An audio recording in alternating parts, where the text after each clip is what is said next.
hands. Okay. All right. How was y'all's week, by the way? Y'all had a good week? Y'all excited to come to class? Some of y'all be excited to come to class. Some of y'all I can't tell. Right. Do you want to be here? You sure? All right. So today we're going to talk about gel nail enhancements, okay? And I know I have flip-flops on today. I know some of y'all looking at my feet. It's a reason for that. I told y'all I have contact dermatitis, right? Really bad contact dermatitis. And so whenever I touch gel or get around it a lot, which we've been doing the last couple of days, I flare up. And my feet are affected by it as well because it usually happens, you know, kind of in the same places you get it. So y'all seniors, y'all keep it on the low for me just so I don't have to talk over y'all. And we're going to do some changing some things. Me and Shayla will tell you guys about it later, okay? When it comes to you guys being here when I'm teaching. All right, so that's why I'm wearing these.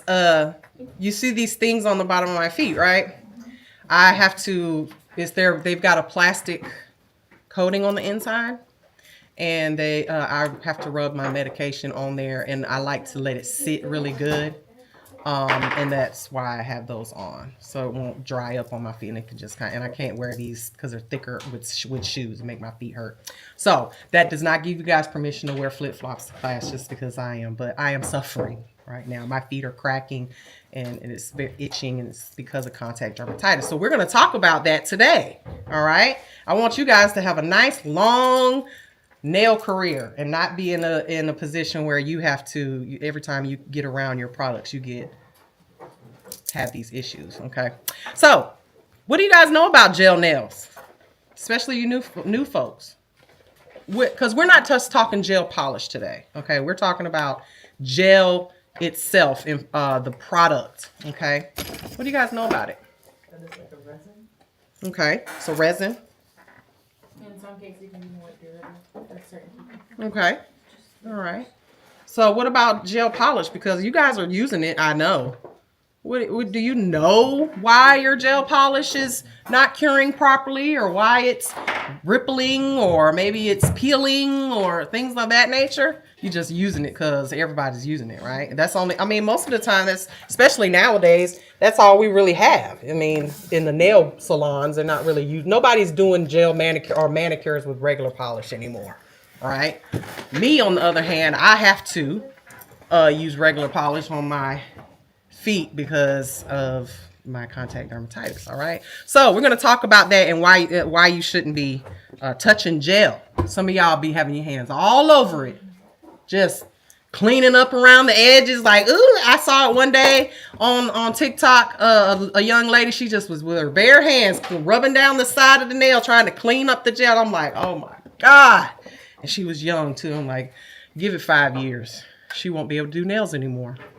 It's horrible. It's a horrible feeling. So we're going to talk about gel nail enhancements today. I thought I put all those in there. I guess I didn't. Look at Shayla on the floor, y'all. That is a sight. All right. Moving right along. All right. So what we're going to learn today, what you guys are going to learn today, okay, we're going to talk about light cured gels, okay, because that, you know, there's different types. We're also going to talk about some chemistry. I know y'all don't like to hear that word, but it is what it is. All right. We are going to talk a little chemistry because you ultimately have to take a state board, right? And this stuff will be on there, or could be. All right. Chances are it could be on there. We're also going to talk about the difference between UV and LED. Did y'all know there's a difference? Yeah, you did? See, because you know everything, girl. You know everything about nails. Why you here? No. I'm just kidding. And when I say the difference, you know there's a difference. But why is there a difference? You probably don't know that. But you probably do. Because you've been watching the online. Yeah, see, that's another thing we're going to talk about later, too. All right. So, we'll also talk about the different types of gels that are out there, like the systems, like Gel X and, you know, Tammy Taylor, Polygel, things like that, okay? And supplies that you need.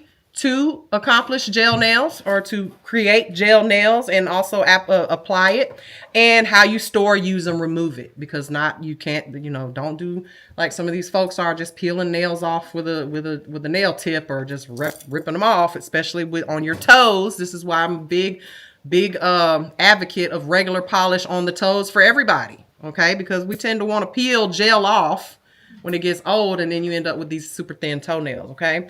And then when should you use gel? Like, who is the best client for gel versus acrylic? Okay. So y'all ready? Yes. All right. I promise y'all there are people in this room. TikTok be like, is there anybody in there? She's just talking to herself. Y'all so quiet. I'll make y'all talk to me. There's 1, 2, 3, 4, 6, 8, 10 people in here. We're missing a few. Where are they? I worry about y'all when y'all not here. All right. So why do you need to learn about gel nails? Why? Well, it's a lot of clients that request it, right? They request gel, and they're not going to ask for regular polish. They want gel polish, right? Not to mention, I mean, you guys are wanting to be nail techs. Don't you want to know everything there is to know about nails? Or you just want to just make TikTok videos? I keep saying that because I've been watching your TikToks. Let me tell y'all something. This girl right here is not who she is in class on TikTok. Okay? She's a whole nother person. Okay? She be showing her makeup and looking at her hair and all of that stuff. Like, look at me. Like, oh, look at her. I wish she act like that in class. No, she's professional when she comes to school. That's why I can't follow y'all on y'all's social medias, because I be judging y'all. I'm like, oh, look at her twerking over there. Look at her. Okay, I see you. You don't act like that in class. Okay. I'm different. Y'all don't follow me on Snapchat. All I'm gonna say is I'm a different person on Snapchat. Okay. That stuff deletes. It goes away in 24 hours. So I'm like, what? I didn't do that. I didn't say that. Not me. I drop gems on there though.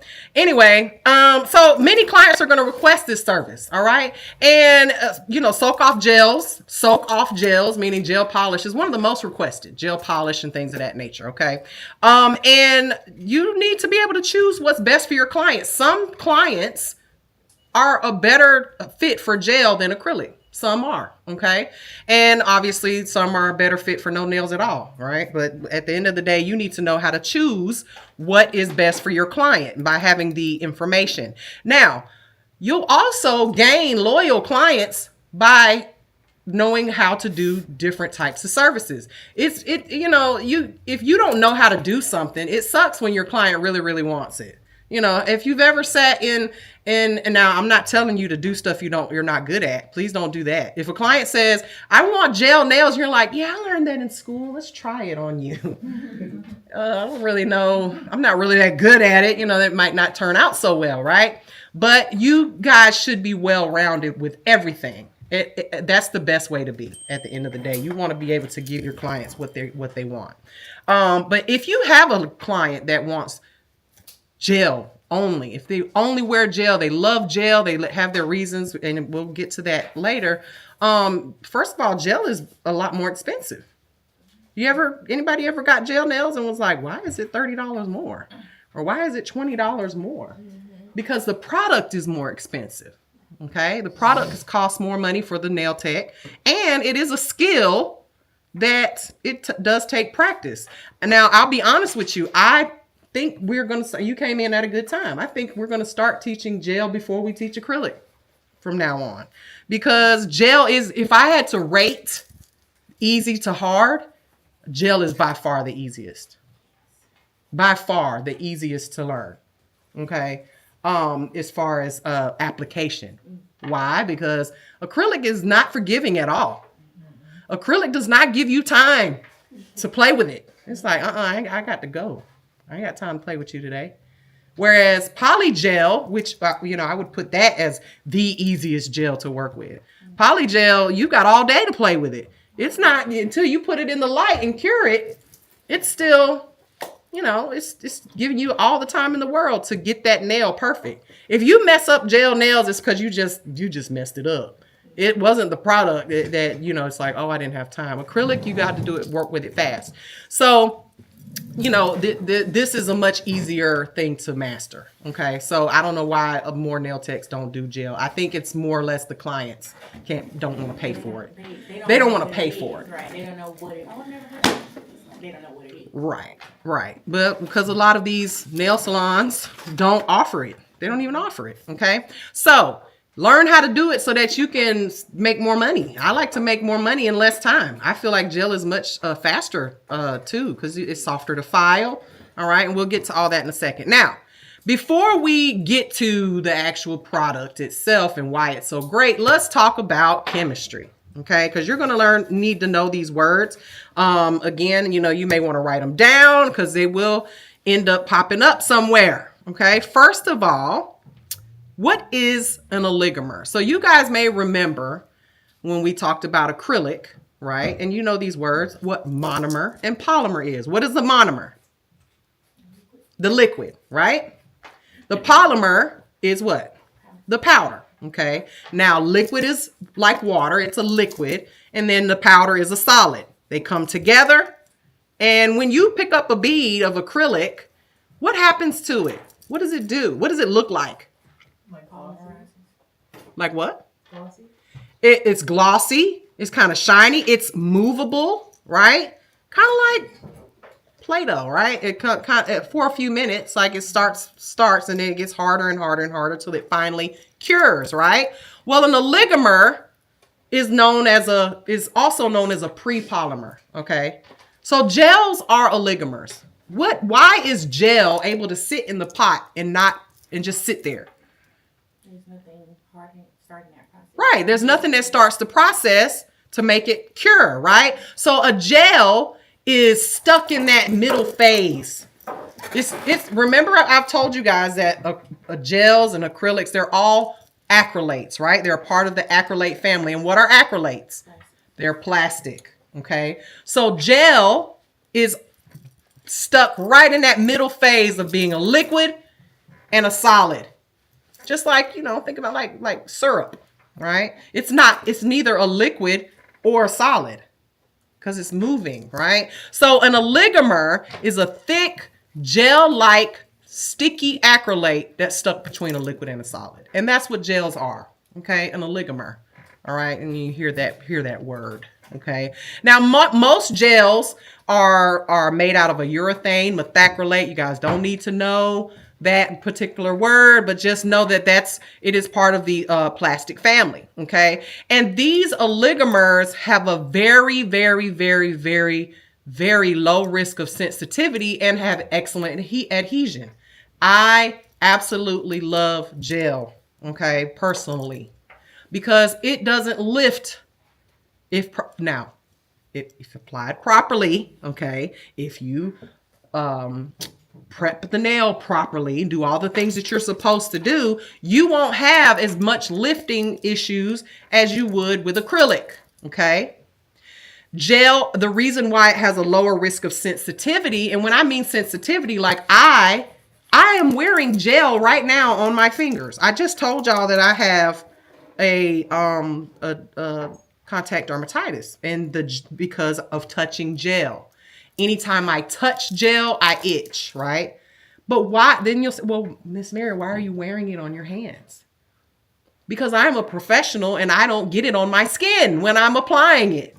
I wear gloves when I'm applying it, okay? I'm very, very careful not to get it on my skin. I only apply it to the nail so I don't get the reaction. The reason why I get these reactions is because y'all start using it and I'm touching the pots and putting the gel in. I get it on and start itching and stuff like that. Okay, if I get it on my skin, I immediately get it off. Yesterday I was touching this pot, I was like, oh, trying to get it off my skin. Okay, now the reason it has a lower risk of sensitivity is because you guys have experienced this. When you are applying acrylic to your nails, sometimes you get it on the skin. Most of the time you get it on the skin. And what do? You take your brush and you try to clean around your cuticle area. And what are you rubbing on your skin?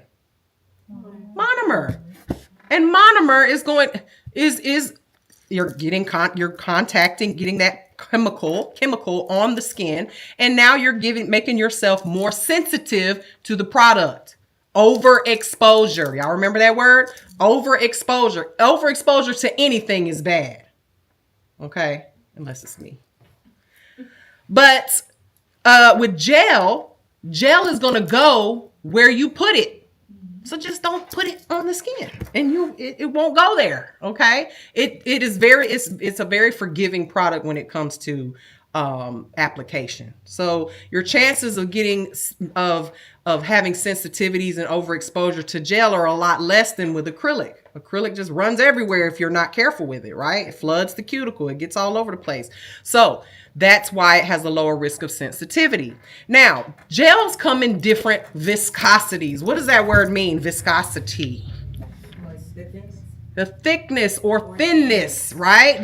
It measures the thickness or thinness of a liquid or a gel, okay? Which affects how that fluid flows. So gels come in different viscosities. You've got very thin viscosity gels like your base gels, and then you have really, really thick like your poly gels or your sculpting gels, okay? So when I say that you shouldn't be touching this stuff, I mean all of them. You guys will see a lot of these folks, especially on social media, when they're playing with those sculpting gels, like this really, really thick one that Gio told me about, which I love to sculpt things with. And they're using their bare fingers, rolling it around, touching it. Do not touch gel. When you are working with any chemicals, even when you're using acrylic, you guys should be using gloves. Chances are, if you get that monomer on your fingers or the gel on your finger, you're going to end up with these issues, okay? And it doesn't happen right away. Folks like, well, I don't have no problems yet, okay? So keep that in mind. So viscosity is a word that you guys are going to see a lot, especially on state board. Now, the word cure, you guys know everything that starts from one phase, meaning a liquid in our industry, and then it gets hard, okay? We use the word cure. We don't say dry, okay? They dry hair over there at the hair salon. Our acrylic cures, our gel cures. You got your weapon? I'm ready. So we use the word cure. So how do these things cure gel when it comes to gel? Gel polymerizes too. Remember that word, polymerize? What does polymerize mean? The process of it hardening or curing, right? So how does gel cure? By a light, right? We need to have a light. But what is in the gel that makes it do that? Because we've got this stuff sitting in a pot. It just sits there. It doesn't do anything, right? So what is in this that makes it polymerize or cure?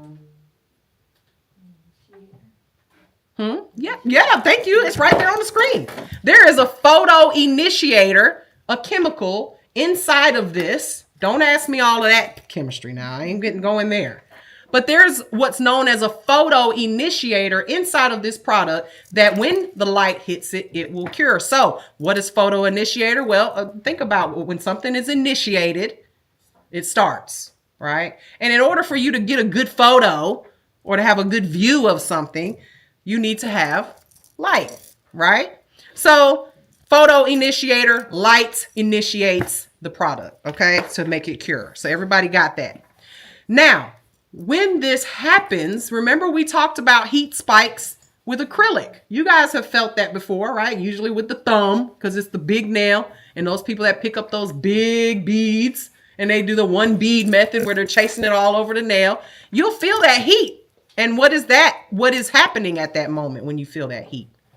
That it's burning the nail, right? It's actually giving your client a small little sunburn on their fingernail bed underneath the nail plate. And if you do this a lot, what can happen?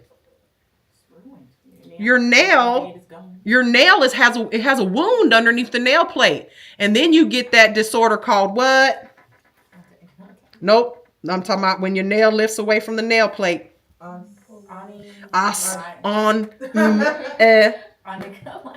Onycholysis, right? Onycholysis is separation of the nail bed from the nail plate. Because if you've got a wound under your nail plate on the nail bed, it's going to heal, right? And then you've got a little like scab or scar under there. And then what is going to happen? Your nail eventually, it kind of lifts up a little bit because there's not fresh, skin under there that's not injured. So you may think, because a lot of you probably have felt and you're like, oh, well, that just happens with gel. It shouldn't be. You need to know how to prevent these things. It happens, yes. But it's not, I remember back before I was a teacher, and because, I went to nail school. I had a great teacher. Shout out to her, Ms. Battle. But she wasn't me, okay? Like, she didn't explain things the way I explain them. So I knew that what heat spikes were, but I didn't really understand that wasn't normal. Like, or that it shouldn't be happening. So I remember back when I was just doing nails before I was a teacher and I learned all this stuff and had to teach it every day. I would tell my clients, just breathe through it. Like they about to have a baby. You know how that stuff. Oh, okay, it stopped. Just breathe through it, girl. It's normal. No, it's not. Or they'll spray alcohol. And what is that going to do? Why are you spraying alcohol on top of the nail?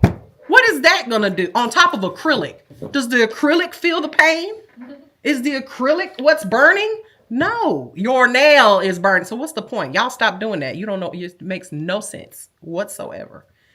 Okay. And you're really just, you're miseducating your clients. Because it's used to Kim. They'd be like, oh, girl, get the alcohol. They usually spray it on my hand.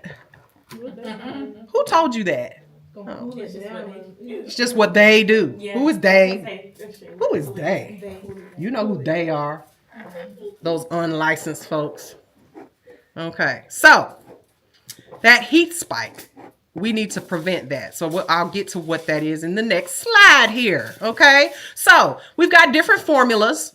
Gel polish formulas is the most the most popular one, right? That you guys everybody uses in the nail industry. So they share a similar chemistry to the other gels, okay? But they're easily soaked off. So we're going to call these soak off gels, right? You can soak off. Now, I want you guys to think about when we're talking about this particular subject, we're also going to talk about creating full gel nails, not just gel polish, okay? So in this case, when we're talking about just the gel polish, you guys usually file it off when you are doing it on acrylic nails, right? Because you're putting it on top of acrylic most of the time. We're not soaking it off, are we? Why? Ma'am, Sorry. you the whole teacher over here answering the questions. They didn't hear me. I'm like, she forgets she's a teacher now. She wants to be a student again. Real bad. Real bad. Look at her over there. I know the answer. I know you know the answer. Why do we not soak off the gel on our acrylic nails? What would happen? You're soaking up acrylic off, right? So I want you guys to think about if you're just doing a gel manicure on a client's natural nail, okay? When we can soak it off, right? So and we should be soaking it off, not peeling it off, okay? Which we tend to do sometimes, and that's not good. What happens if you peel off gel polish? You peel off layers of the nail polish. What? Somebody remembers what we talked about in the nail anatomy class. And we're not peeling off just one little old layer, are we? No, it's like 50. It might be 10 layers. 50. Well, you have 50 layers or less, right? So when you peel it off, it's going to be it might be 5, 10, 15 layers when you peel it off. So don't do that. We want to soak it, okay? But there's different types of gels out there when it comes to soak off gel polish, because we use a top coat, don't we? Anybody ever tried to soak their nails off? When you have top coat, like my nails right now is just a manicure on my natural nails. I can't just put this in a soak off bowl and it soak off easily because I have top coat on it. So the top coat, yes, it soaks off, but it has a different type of chemistry to it. So you have to etch the shiny layer to break the seal of the gel in order for it to soak off. Okay. Otherwise, if I put my nails in there, it might soak off around the edges where I didn't put the top coat. right? And or forgot to put it or didn't put it, but it won't. The top coat will still remain shiny. Okay. So when we're using gel polish, we do it just like we do regular polish. We're gonna do 2 coats of it and then a top coat, right? So top coat has a different level of strength. It has what's known as cross links. Okay, and they're tighter. The cross links are tighter. So I want you to imagine something for me real quick. Okay. And the reason why polish can be soaked off, gel polish. Think of a chain link fence, like a regular fence, regular schmegular fence that you have in your backyard or whatever to keep people out. Those holes in it are crossing across each other. I mean, the wires are crossing each other, and there's a big hole. Maybe you can even stick your foot in it so you can climb over it. Y'all did that back when you was teenagers? Yeah, me too. At night, my parents were sleeping. I didn't do that. You did that? Not at night. Naughty girl. Not at night. But anyway, so I definitely did. All right, so the links are big. So remember when we have when we're talking about chemicals, we got these molecules, these things called molecules. Well, the acetone, when we're soaking off the nail, it has a molecule that can fit through that hole. That means that the acetone can penetrate it. It can get through the layers, okay? And so it's therefore soak offable, okay? Now, when we talk about hard gels, which we'll get to the difference of those in a minute, ones that are not that you cannot soak off, their links are very tight, very tight. The holes are very, very, very tight. So the acetone molecule cannot get through it, therefore it cannot penetrate it, therefore it cannot soak off. Okay, so there are 2 different types of gels out there: soak off gels and non-soak off gels, hard gels and soft gels. Okay, so hard gels obviously are going to be your nails that you cannot soak off, the gel you cannot soak off. Okay, versus gel polish that can be. So when we are experiencing that heat spike, let's talk about another chemistry word. What is an exothermic reaction? That heat spike that's just what we call it, but it's actually an exothermic reaction. That is the technical word for it. Okay. So what does exothermic mean? Break the word down. Like heat. Okay, so thermic means there's heat involved, there's temperature involved. Exo, what's exo versus endo? Outside. Outside versus inside, or releasing heat or absorbing heat. Okay, so exo means what's releasing heat. So what's happening is an exothermic reaction when you feel that heat. Okay, you may hear that word on your state board. Okay, so that reaction occurs when the polymerization happens. Okay, so just like with the acrylic, same thing happens with gel, and you get that heat spike. And so there are bonds being formed when that happens. Remember when my explanation of polymerization when I talked about going to the club, right? We all want to go out. I invite y'all out to the club. Y'all are late because y'all always late. Some of y'all. Not all of y'all. Some of y'all early. But when you first get to the club, you know how it is. They tell you don't go to the club until after 11 if you want to be when it's jumping, right? So when I'm early, so I get there, it's not they got the AC on. I'm cold because there ain't nobody in there. But then everybody starts showing up. It gets tight in there, it gets packed in there, and then it starts getting hot. Okay, and we got to start, everybody's sweating in the club. All right, same thing happens with polymerization. The molecules, they start out, they're just kind of moving, right? They're just in the gel is moving around, and then when the light hits it, those bonds happen. But see, this happens quick. This happens as soon as you put the hand in the light, not like acrylic where it kind of builds up, right? So you'll feel that heat spike almost immediately with gel. Okay, when you put that hand in the light. So there's ways that we can prevent this from happening. There's ways to control it. Okay, first way, okay, is going to be taking will you pass me my light? You can just pass me mine because I'm going to show them the heat. So the first way you can do it, okay, if you don't have a fancy light like mine, okay, is you can turn on the lamp, okay, turn it on, and then turn it on. And then you're going to put the gel on the client's nails, obviously, turn the light on, and then slowly introduce the hand into the light. So that process doesn't happen like that, okay? If you are experiencing heat spikes, you don't always experience it, okay? Because there's reasons why this happens. Most of the time, you're applying the product too thick, okay? When you put a big, large amount of gel on someone's nails, you're trying to build that nail in one fell swoop, you're going to have a lot of polymer bonds happening, polymerization bonds happening at one time, and then you end up having that pain, okay? So if you are doing that, all right, which you shouldn't, slowly introduce the hand into the light, all right? Otherwise, if you're doing it where you should be doing it, you wouldn't have a heat spike at all, meaning applying it in layers. Now, this light has a very fancy schmancy little feature to it, which I love, called low temperature. So you guys can see how bright that light is when I turn it on, right? See how bright it is? Well, when I do low temperature mode, look how dim it is. It starts out dimmer, and then it will gradually build up the light source until it eventually just full on light, okay? So it's like, you know, the sunset, the sun coming up. Very, very, that's what I like. I prefer for you to wake me up that way rather than just flipping the lights on, okay? I use the example of my mama. My mother is so sweet. She used to wake me up singing to me in the morning, you know, and she would come in she didn't flip the light on. She would just open the door, let the light kind of creep in. My daddy, he's like, get up, we're late, turn on the light. You know, he Puerto Rican. Turn the light on, flash out. Ah! Okay.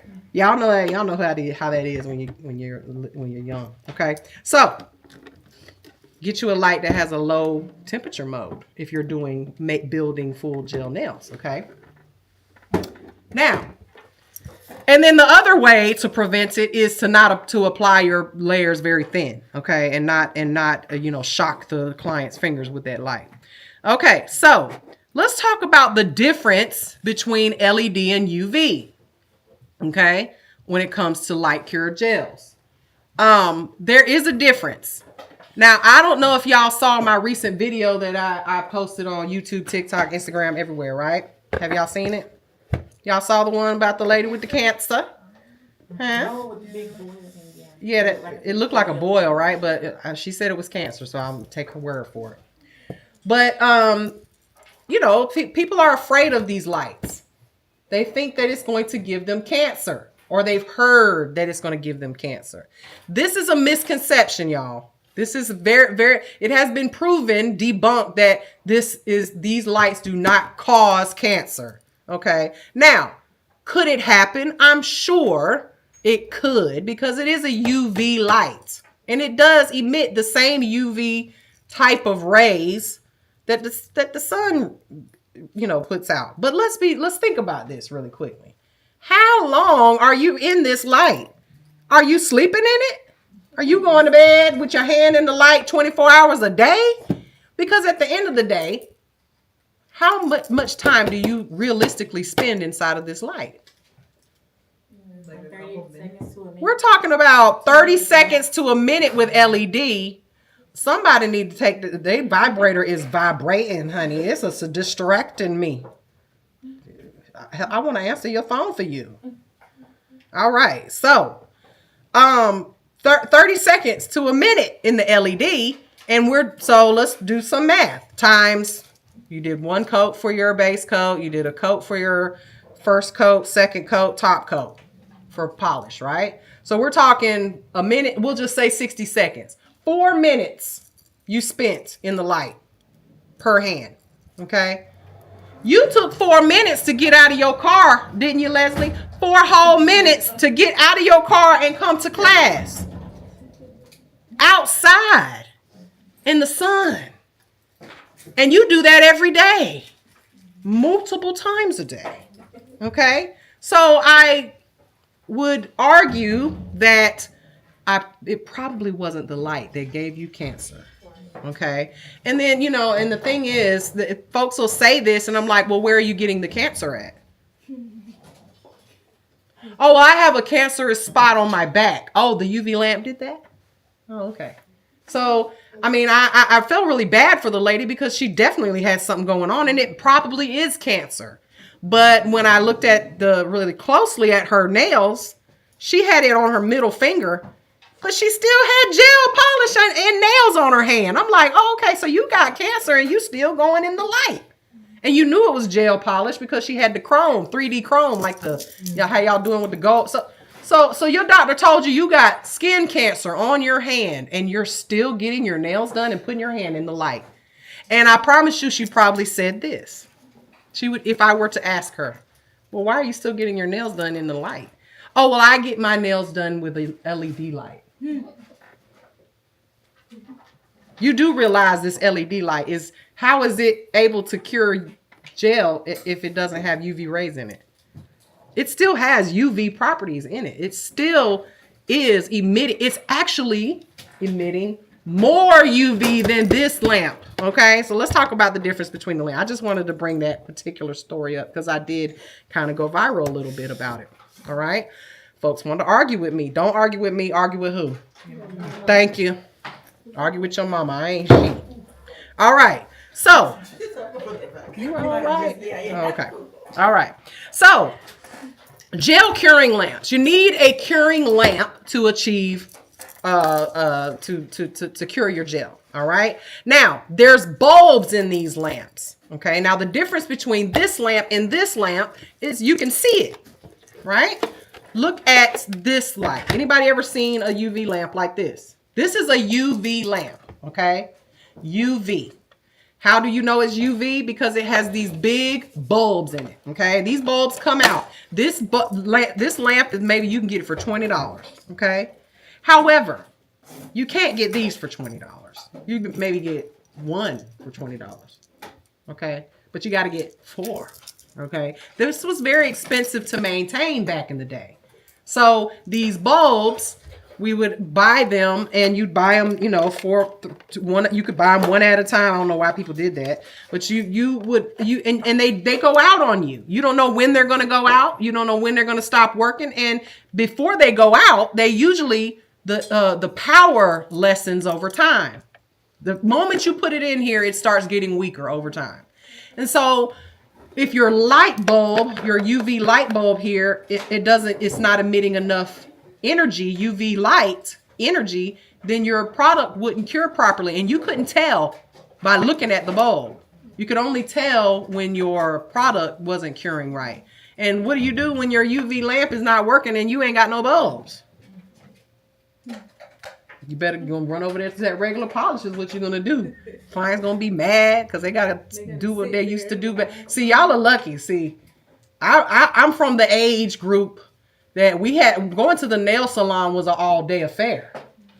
And you sat there and you waited an hour after your appointment under the dryer. You had to tell your nail tech, my car is in that bag. Look at my purse. You remember Miss Shakita? Is it my purse? Yeah, it's the green car, that SRP car. And they pull it out and you had people digging all in your purse, you know. Had your hands up. And then and as a nail tech, there she go. Look at her. Up. Should have walked back in. I bumped my finger on the door on the way out. Can you fix it? No, I ain't got time. Because especially, and see, I don't know if y'all can tell, but I used to be real ratchet back in the day. I was one of those girls. Can you tell? I thought I had changed. Bless you. Apparently I haven't. I used to get the airbrush with the beach scene in the background with the bird. You hold your nails like this. It was like a whole beach scene. And it was 3. They had to use 3. They love to see me because, baby, I spent $75 on my nails back in the 90s. Okay. When nails were $20 a set, okay, on just the art. Huh? So that's probably easily $300 probably now when it comes to what I was asking for, okay? I got pictures I can show y'all. I used to take pictures at Walmart, you know, the ones at Walmart with the glass underneath and you did like this. and you had the reflection of your. I had freeze curls on my girl. I had diamond clusters on every finger, big ones. Like not these are more classy. I'm talking about the ones that sit up like this that you got from the flea market jewelry store. Anyway, sorry. Big old herringbone chain. Yes, those were the days. Anyhow, yeah. So I would get those. Though that when I tell you, I was so particular about my nails, and I would sit there under the dryer. They'd be like, "You're dry." I'm like, "Nope, I'm staying." Man, we're about to close. Nope, I'm staying. I am not about to mess up my nails because it was regular polish, and lots of layers of it. Okay, with that airbrush. So with that being said, you guys are lucky. You got these gel lamps now. All right. So what we would do is to prevent our chances of our light bulbs going out. We just pre-gamed with it. We would write on the bulb because they would last. For me, I changed them every 3 months. So I would write on the bulb the date, right? 4/2025, and then put it in there. And then when about 3 months later, I would just take them out and put a fresh set in. So these were cheap. Well, they weren't cheap back then, but these are cheap now. But there's maintenance to it, so it ends up costing you in the long run to have these. However, I recommend that everybody keep a good UV lamp as a backup, because this is what I like to call Old Faithful. All right, and I'll explain that in a second why she's Old Faithful. All right, now your LED lights, they're a little bit different, right? These LED lights, I keep turning it off. I don't know why I keep doing that because I'm using it. They are not changeable. You're not going to change these out. When this light stops working, it stops working. Okay, and you got to get a new one. But they last forever almost. The bulbs do not change. It's not gonna stop be less intensity over time. Okay, so yes, they're more expensive, but it's an investment getting a nice one, getting a good one. Okay, there are lights out there that will run you back. That back in the day when these first came out, OPI had one and it was $400. I still have that lamp. It still works. 10 years ago. Got it 10 years ago. Okay. Now you guys can buy these on Amazon for $20, right? And I don't recommend. And you all have one, and none of y'all know why it works, how it works. Or should you be using that particular lamp, right? Because you should have a lamp that works for your gel polish or your product. And do you know which one to buy? No, you're just buying it because you know you need one, right? To cure the product. You're gonna learn that today. So the type and number of bulbs. Oh, somebody just bought one on my website. Okay, somebody just bought one. See, this is why we do social media. Okay, so this and why see my sticky gel. You see this sticky gel? I was wondering why I kept touching something on there that was sticky. Anyhow, please will you wipe it? Thank you. This is why I don't let y'all use my stuff. I let somebody use that yesterday. And it's got gel polish all over it. See, this is why I don't let you. This is why I don't give y'all nothing. Y'all leave it right here. And y'all see how that is over there right there? That's how I want it to stay. Y'all see that polish right back there? That's how I want it to stay. We're going to actually organize it and color code it because that's how I am. I'm very anal about stuff like that. But I didn't have time. But you see how clean it is and organized? Let me catch one of y'all putting that black gel polish over there, all the way over there. With the white. With the white. Let me catch you. I'm going to catch you too. It's going to be you. I know it's going to be you. Naomi's like, it's going to be me. I'm going to be the one. I'm going to have my headphones on. I ain't going to be thinking about Miss Mary. I'm just do it. Don't do it. I'm going to embarrass you. Are you? Did you? Just like a mama. All right. So, how do we know which one to buy? Right? How do we know to get one that's, because y'all have seen it, 36 watts, 96 watts. Which one do I buy? Okay, first of all, buy the one if you can. If you, let's just say you're bougie and you only use OPI gel, right? You don't have anything else up there, which is not how it goes. We all have several different types of gel polishes. I know I do. And you can see, I don't do this myself, but what I'm telling you is, if you're going to use an OPI product, buy an OPI Light, or find out what the OPI Light specifications are and buy one like that cheaper on Amazon or on some other brand, okay? What you can afford, because we gonna buy what we can afford, okay? We're not gonna go out here and spend $400 on a lamp if we can't afford it.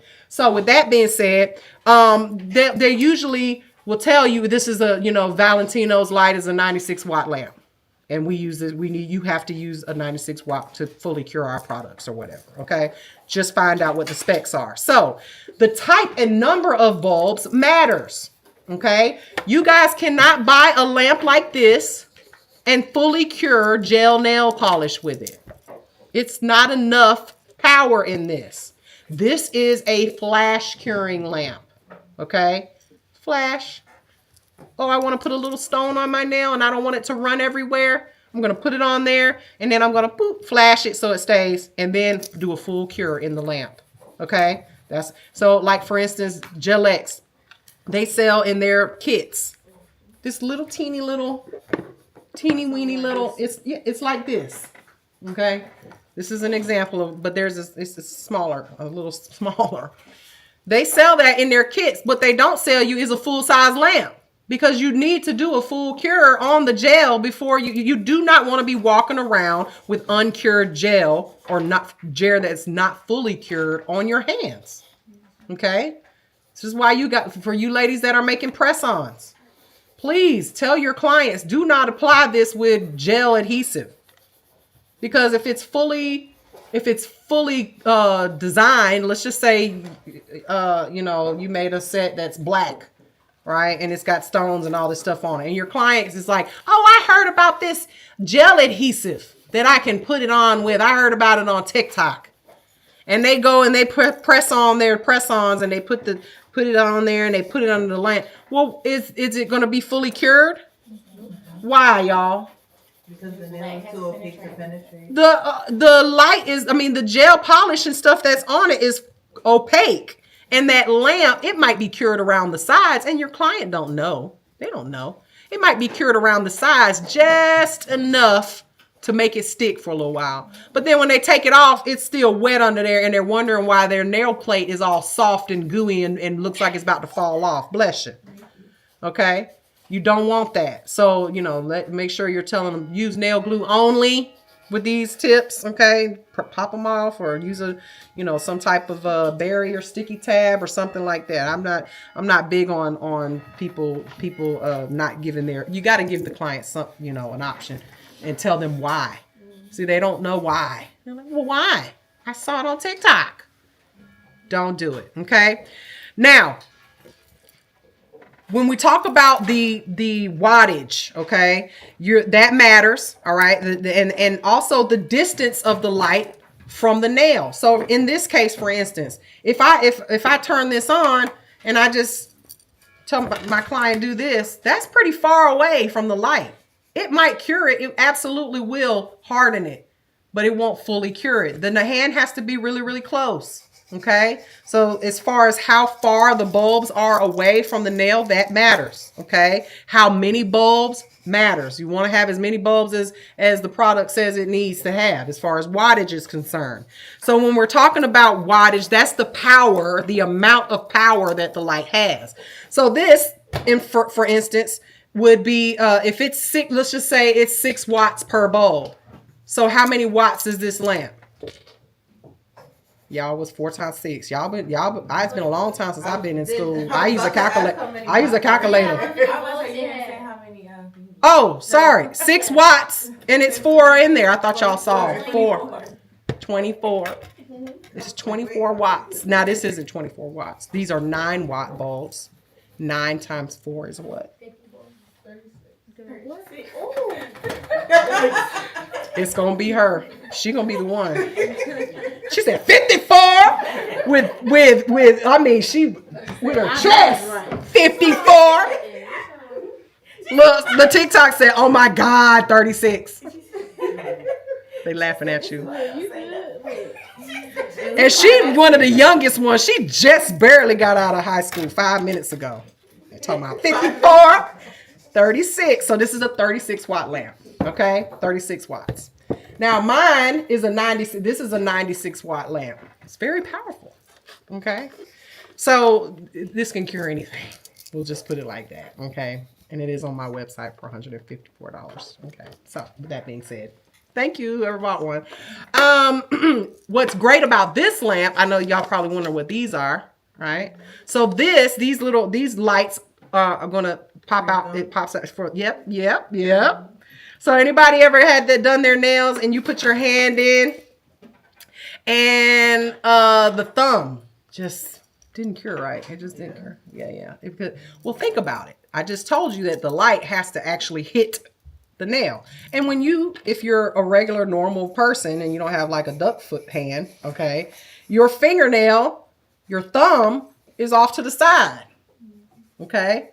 So the side, it's always this side that just doesn't cure right, or the gel slides to the corner and it's thicker there and it pools on the side.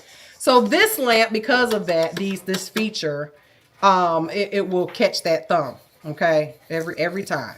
All right. And this is also when you're doing pedicures, it'll also, you can prop this up and just have it sitting up a little bit and it'll catch those little toes on the side and piggy toes on the side. Okay.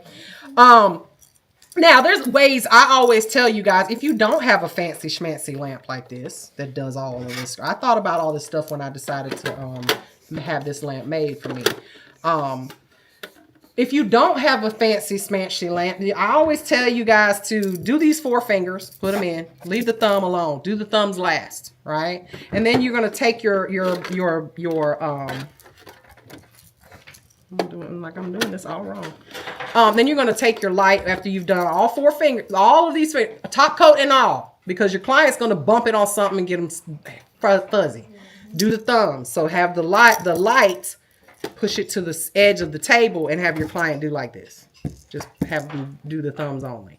Or if you have a light that has a reflective bottom, which is very important, stop buying the lamps that don't have a reflective bottom. Okay, because if you do have one that doesn't, I used to see, I was a little ratchet even in my nail days. I would take foil and I would line it on the bottom of my lamp with the plastic bottom that was not reflective, and it would bounce the light. The light would bounce, and then you can do what I call the clam method. You're just gonna grab it, and then the thumb is getting the light bounced from the bottom and hitting it and curing it properly. Because listen, it'll happen to you. And the worst thing in the world is when you just did someone's nails yesterday and you see them walking in, you're like, oh Lord, what you want? My thumbs, they peeled. Can you fix them real quick? Because they think it's real quick. It ain't. What do you got? Because you got to file it off if it's acrylic nails. If it's natural nails, you got to soak it off because it didn't fully peel, just on the side, right? And that you got to do, it's not just a 2-minute fix, okay? So that's really annoying. So to prevent your clients from calling you back or showing up if you're working in a salon where they can just walk in, do these things, troubleshoot ahead of time so you don't have to worry about it later, okay? Thank you. This is why I have Shayla. She hands me stuff. All right, so everybody understand what wattage is and the factors that affect our curing, okay? Someone said that's a very nice lamp. Thank you so much. I appreciate that. All right. Now, LED versus UV. We talked about how they look. Now let's talk about the curing times. Okay. So gels will cure with either LED or UV depending on the type of gel. Now what does LED mean? What does it stand for? Light emitting diode. Diode. Light emitting diode. Okay, that's what it stands for. Those little diodes are in there. Okay, I don't know what that means. Don't ask me. I don't know. Now, UV obviously stands for Ultraviolet, okay? Ultraviolet. Now, the curing range, time range, when it comes to gels, can be anywhere from 5 seconds to 60 seconds. Yes, there are 5-second curing gels out there. The Japanese make them. The Japanese gels. Those, like, actually, Vetro gel, they don't advertise this, but their gel will cure in 5 seconds. Because people would start doing all their gels. And then they'd be like, ooh, use the wrong gel. Just 30 seconds, okay? Some are 60 seconds. My top coat, 60 seconds for a full cure, okay? When it comes to UV lamps, though, how long do they generally take? That's another drawback to UV. It's anywhere from 1 minute to 2 minutes for a full cure. Okay, so remember that if you're using one of these, you might end up working in a salon that still has them, right? It could happen. They still sell them. All right. Remember, I told you they're Old Faithful, and there's a reason for that. Okay, and I'm gonna tell you in a second. So, nanometers. You just need to know this word again. You'll never use it again, but for state board purposes, what is a nanometer? It's just how they measure the wavelengths. Okay, the wavelengths of the light. It's the intensity of the light. So a UV lamp, its nanometers are anywhere from 365 to 405, 320 to 400. And the LED is a little bit stronger, 365 to 405. All right. That's why this can cure it a little faster, because it definitely has stronger nanometers, intensity of light. All right. So that is the misconception that people have, that there's no UV light coming out of that thing. Yes, it is. A lot more than even this. Okay. So when it comes to LED, yes, it is emitting UV light. So the cure times, again, that ranges from 1 to 2 minutes here, 30 to 60 seconds there. Okay. Now, LED lamps are more common. You're going to see those more often in the salon because they save time. Right. They save time. And you save money when it comes to the bulbs. Now, why do I call this Old Faithful? Okay, because this is very important. You guys need to know the difference here. I call this Old Faithful because she can do anything. What do I mean by that?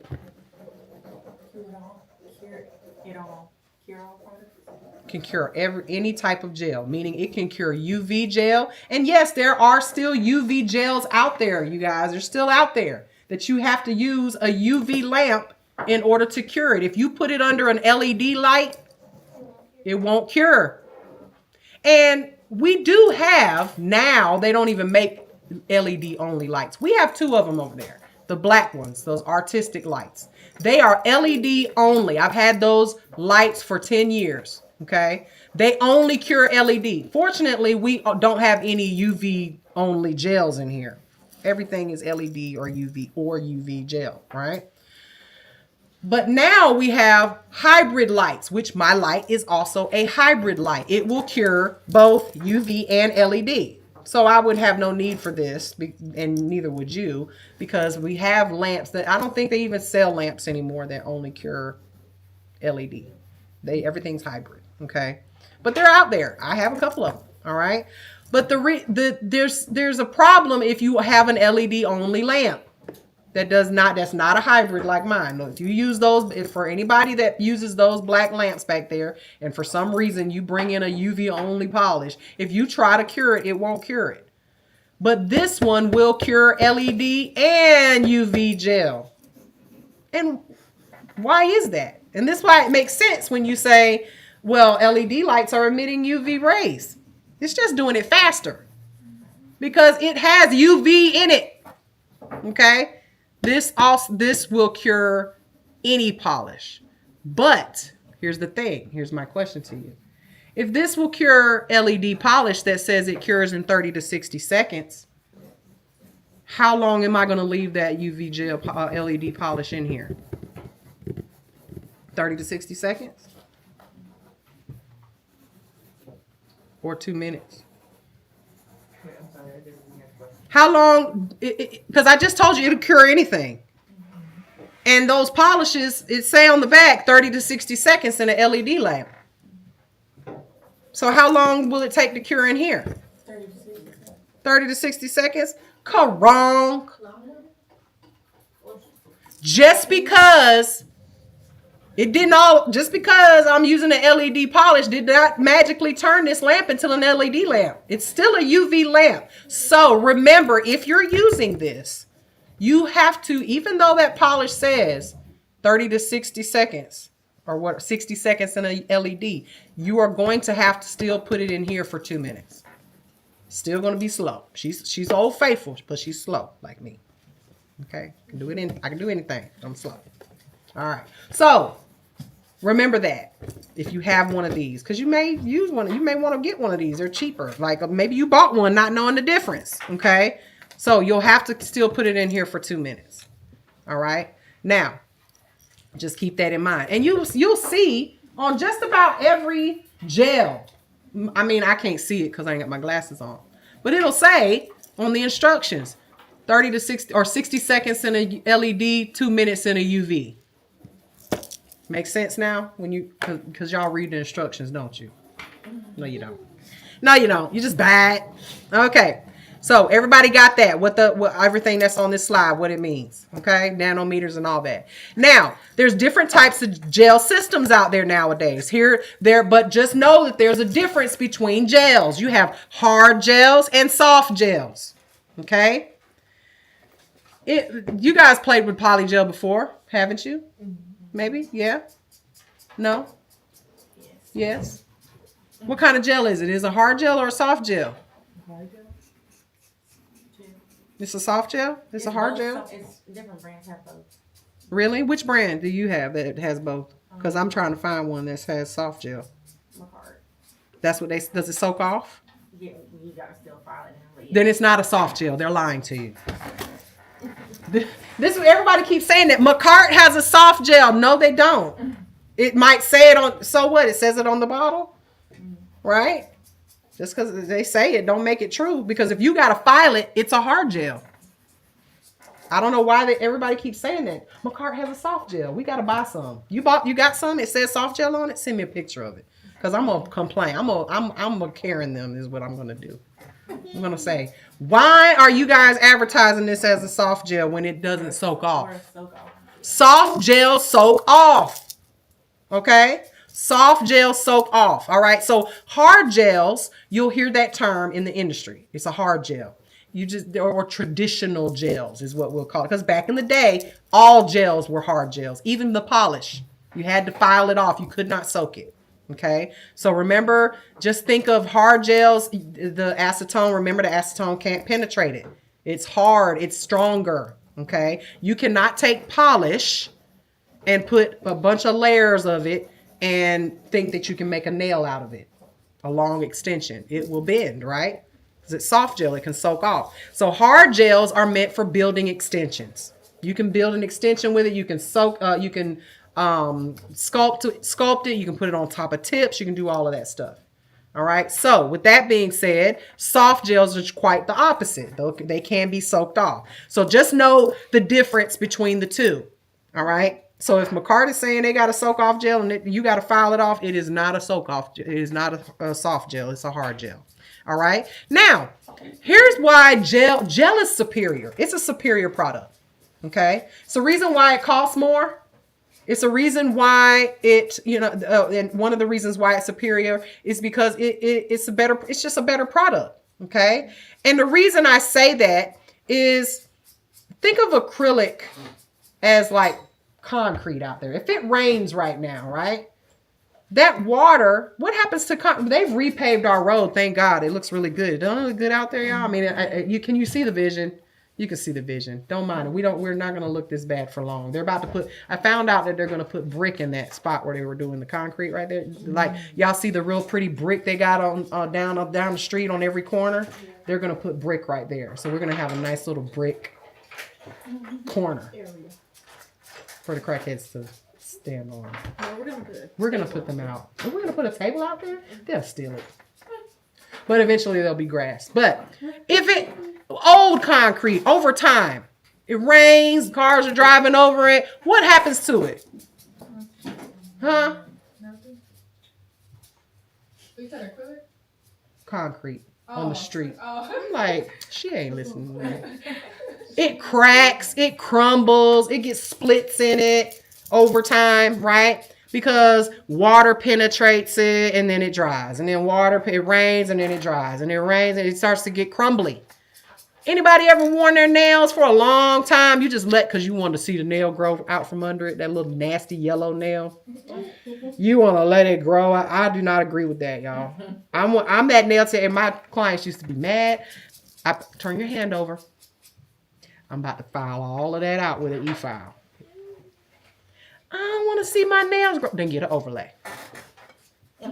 Because it's gross. It separates from the nail. It always separated and then it gets stuff under there. You don't know it. You over here sucking the barbecue off your fingers and then you do it the next week and there's still barbecue under there.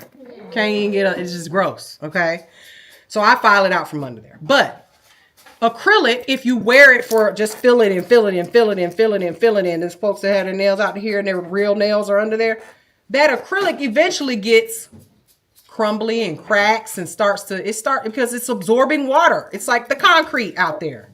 Gel is like that glass on that window. Okay, it's non-porous. Acrylic is porous. If you smoke anything, if I'm your nail tech, I know it. Okay, because when you file, the smell comes out because acrylic is porous. It will absorb odors. It absorbs stains. If you color your hair, if you want to go burgundy this month and you're shampooing your hair every day, and next thing you know, your nails are red, right?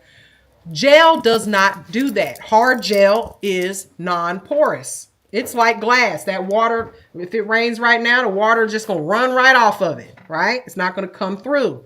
All right. So it is non-porous. Therefore, it stays pretty long. I'm going to tell you, the prettiest thing in the world is a fresh set of pink and white gel nails.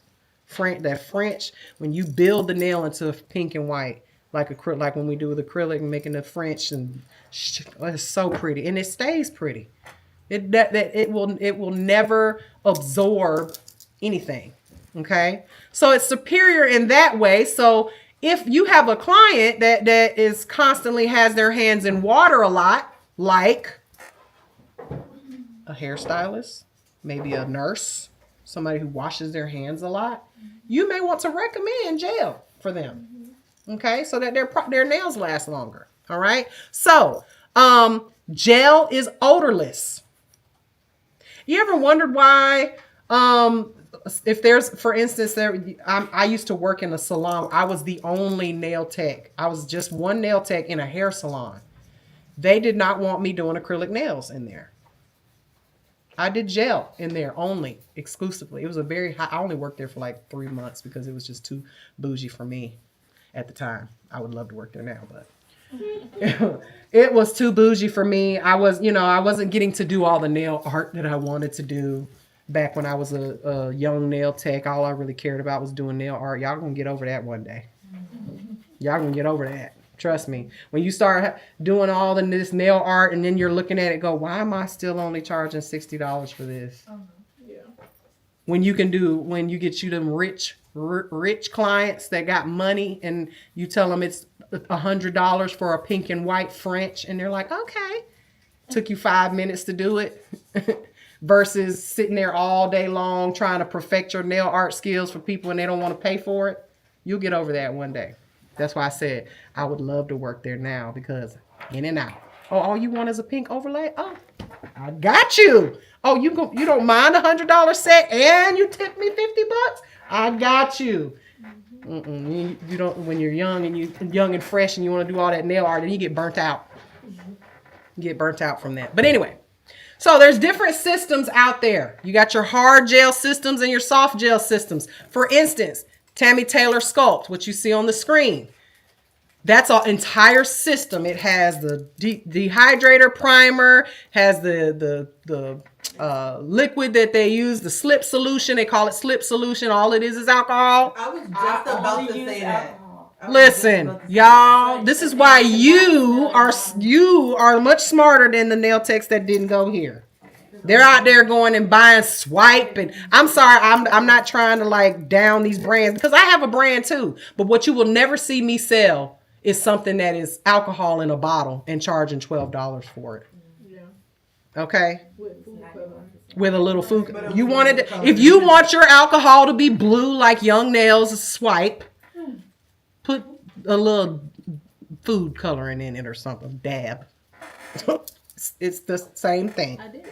You did. Yeah, mine is perfect. Look, buy the bottle one time and then refill it. Make your own. And then- I hate the smell of monomer, so it's so respectful. Listen, who is using monomer? I'm saying like it's versus gel versus. Oh yeah. Like, So that's if you're, because I had we had a lady come in yesterday who wants to go to school here, and bless her, she was like, I heard in school they use odorless monomer. I was like, yeah, no, not here. But she was like, I can't really handle the smell of acrylic. Like the monomer, it gives me a headache. I was like, well, then you'll be a great gel nail tech. You better get your gel skills on point. All right. The reason we don't see most schools use odorless because they're a school that has a nail program and a cosmetology program, and the hairstylists can't stand the smell of the monomer. They don't like it. See, it smells like money to me. Monomer smells like money to me. The more I smell, the more money I know I'm making that day.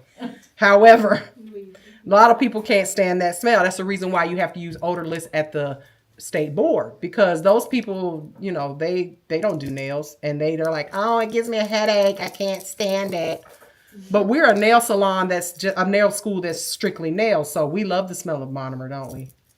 Most of y'all. Yeah, it smells like money. Y'all like me, right? So with that being said, she was like, I can't really. I was like, I don't know, girl, you might have to sit in the back, do your own thing, because we use a monomer in here.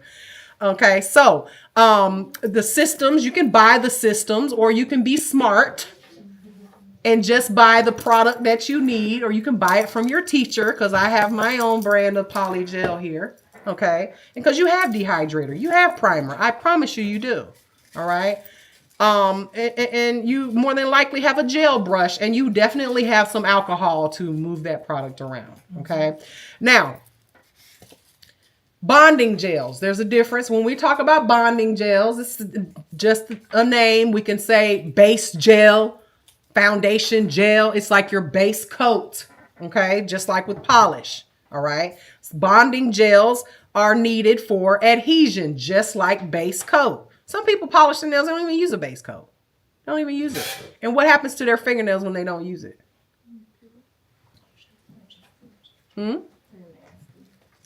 Well, they end up looking yellow. They turn colors. They look at your fingernails turn because that base coat is protecting from the pigments from it because your nails are porous, right? It's going to take in all that pigment. So with that being said, with gel though, we need it so that the gel won't peel, okay, off of our natural nails. I want you guys to remember this. The bonding gel or the base gel does not need to be applied to acrylic. Okay? You are adding another layer of thickness to the nail. All right. Bonding gel goes, or base gel goes on the natural nail, not on when you're doing acrylic, a set of acrylic nails, and you go to polish it. I see it all the time. Some nail techs are like, well, I got to put a clear layer. Why? The gel's going to stick to the acrylic. So you're just going to go in, skip the base gel, and go in with your polish colors, 2 layers, and then your top coat. Okay. I have a question about that. Because the brand I use Model Ones, and I've tried with the last set I did to do just like just top coat, like on the acrylic. On the acrylic. And then do the base coat in the top coat. But when I did the base coat and the top coat with that brand, the top coat is a lot more slick versus when I just did the top coat, it's still sticky. Is there? The top coat was still sticky? Hold that question. My next slide will tell you all about that, or one of the next couple of slides. Okay. It had a sticky, tacky layer, an inhibition layer. We'll get to that in a second. That will actually you're ahead of me a little, but that's a good question because, yeah, was it Elise yesterday was saying that it wasn't curing? Yeah. Yeah, because she. It was. It was. It was curing. It had, but she I don't know. I think maybe she blinked or something that with that slide. She missed the inhibition layer slide. So, but that's a good question. So we'll get to that in a second. Okay. I'll answer that question. All right.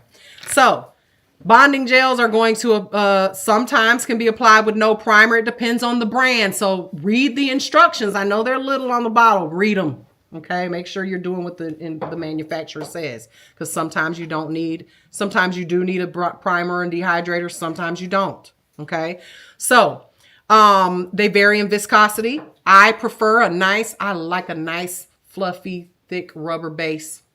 Y'all heard of rubber bases? It's just a name. Don't get it. It's thicker. Okay, I'm wearing rubber base on my nails right now. It is just the rubber base with top coat. It's a pink rubber base. I don't know where it's at. It's in there somewhere. That's what I'm wearing. It's just it has a pink tint to it. It's thick enough that it looks like I just did 2 layers of it and no polish, and then a top coat. Okay, it's my favorite brand, NSI, for a rubber base.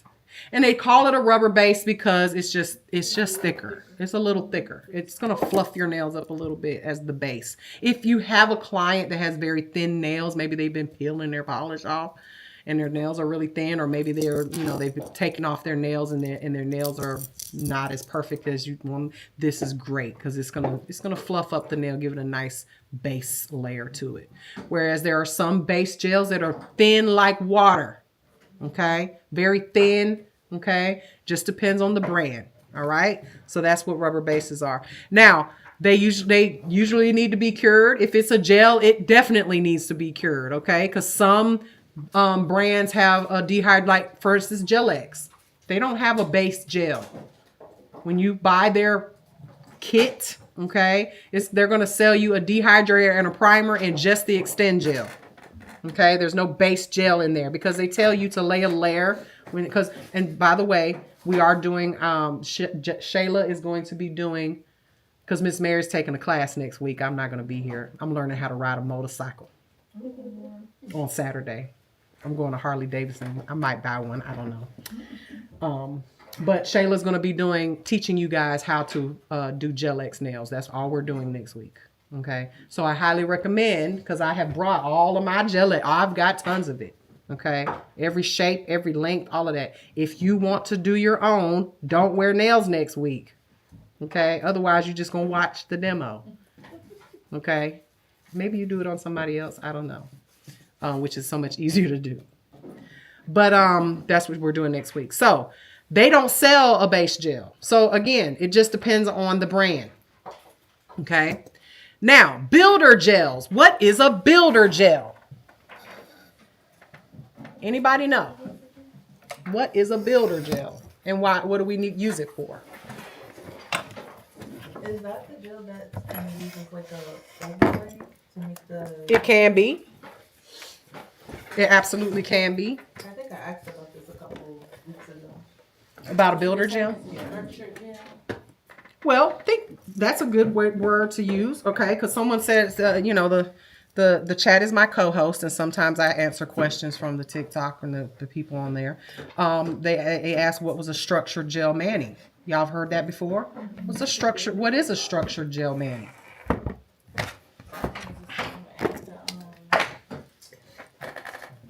The rubber base, but like they're using it with a thin fucking nail art. Like they're driving it down. Like more structured, I mean. Well, I mean, it's I would say that what I have right now is a structured gel mani. Oh, let me put it on the screen. I'm holding it there like y'all can see it. Sorry. Okay. So, aren't my nails cute? I was inspired by Leslie. Oh. How her nails were last week or the week before? I had these little flowers like forever. And I never used them. And then I saw Leslie's nails and I was like, yeah, that's how it is. When you guys start working, don't wear stuff on your nails that you don't want to do on your client. Yeah. Because the last 2 sets that I've done on my clients at my studio at my house, exactly what I had on my nails. She was like, I want that. Y'all remember when I had the chrome around the rim? She was like, yeah, I want that. I was like, well, what did you want? You sent me a picture of something else. She was like, no, I want that. She didn't even know what that was, but she got that because I was wearing it. Thank God it wasn't something that I didn't like doing. Right, or it took forever because your clients are going to see your nails and they're going to want exactly what you got on. Okay, because that's what I did. I saw Leslie's. I was like, oh, I'm about to do that, and I do it on my toes too. Y'all see, I got a little flower on my toes. It's so cute. Anyhow, this is a structured gel mani, and doesn't it look good? Like it's hold on. Very natural. there. And I've had these on for now 2 weeks. Okay, well, today, by tomorrow, it would be 2 weeks. This is that rubber base, okay? 2 coats of it. So that it built my nail up a little bit. And these are my natural nails. I've been growing them because I'm wearing a structured gel mani on my nails. Okay, so what you would call a structured gel manicure. And then, of course, I have my top coat on there. So it's very shiny, all right? And what you were saying, so like they put it on and then they kind of float it around because they're building the nail, thickening it up. So the difference between this and a regular manicure with gel, a regular gel manicure would just be base coat, 2 coats of polish, and then a top coat. Well, what makes this a structured gel mani, I didn't put polish on top of it. I just put top coat. But what makes it structured is that I built the nail up a little bit, thickened it up. It's like an overlay. A structured gel manicure is an overlay of gel, okay, on your natural nail. That's what it is, okay? So I just skipped the polish step because I really love this color. It's very natural looking. It's I'm in my soft girl era, okay? Trying to be less ghetto. I'm trying. How's it going? All right, so that's a structured gel mani. Now, builder gel, same. You could put builder gel on the nail, on a natural nail, and that would be a structured gel manicure, right? An overlay. But builder gel, thank you. Already. Okay, so there's different types of builder gel out there, all right? And for those that are on the live, we are live on YouTube. You can watch. You can see what the students are saying. This is a builder gel. The color is pink, LED UV. Now, this gel does not move. It is very thick. The viscosity is like toothpaste, probably even thicker than that. Okay. When you dip into it and dig into it, when you make nails with this, they look worse before they look good. Like they look horrible. Like they're going to be bumpy and lumpy because you're building it and then you would file this down and smooth it out. Okay. There's no way for you to it doesn't self-level. That's a word I want you guys to know. This is not self-leveling. Okay. It's non-self-leveling. All right. Versus something like, is that one open? My bling one? Wait. No, this one's brand. I keep pulling it out and it's brand new. I'm gonna pull one of these out. So let's see. And one of my favorite brands of gel, y'all, is well, first of all, I always say this. People are like, what's the best gel to get? The one you can buy in your nail supply. Okay, if you're gonna order stuff off the internet, you don't know what it looks like, you don't know how it works. You're just buying it. You see the color on the website, and then you get it. It's not the same color that you thought it was gonna be, right? So if you got a nail supply store in your city, buy the one you can buy at your nail supply. Okay, I'm not a brand whore. I don't believe in brands like I only use this brand. No, I use what I like. Okay, but I will tell you that one of my favorites is Light Elegance. Okay, they are an American made. I'm big on that type of stuff. Okay, y'all know my politics. American made in the USA. I know the owner. I can talk to the owner. I can meet the owner. They'll be there at the show type of stuff. Those type of brands. Okay, so and they have so many colors, and you get to play with y'all. Did you go to the Light Elegance booth? They had their play booth where you could play with this stuff and touch it, feel it, well, don't touch it. With the gloves.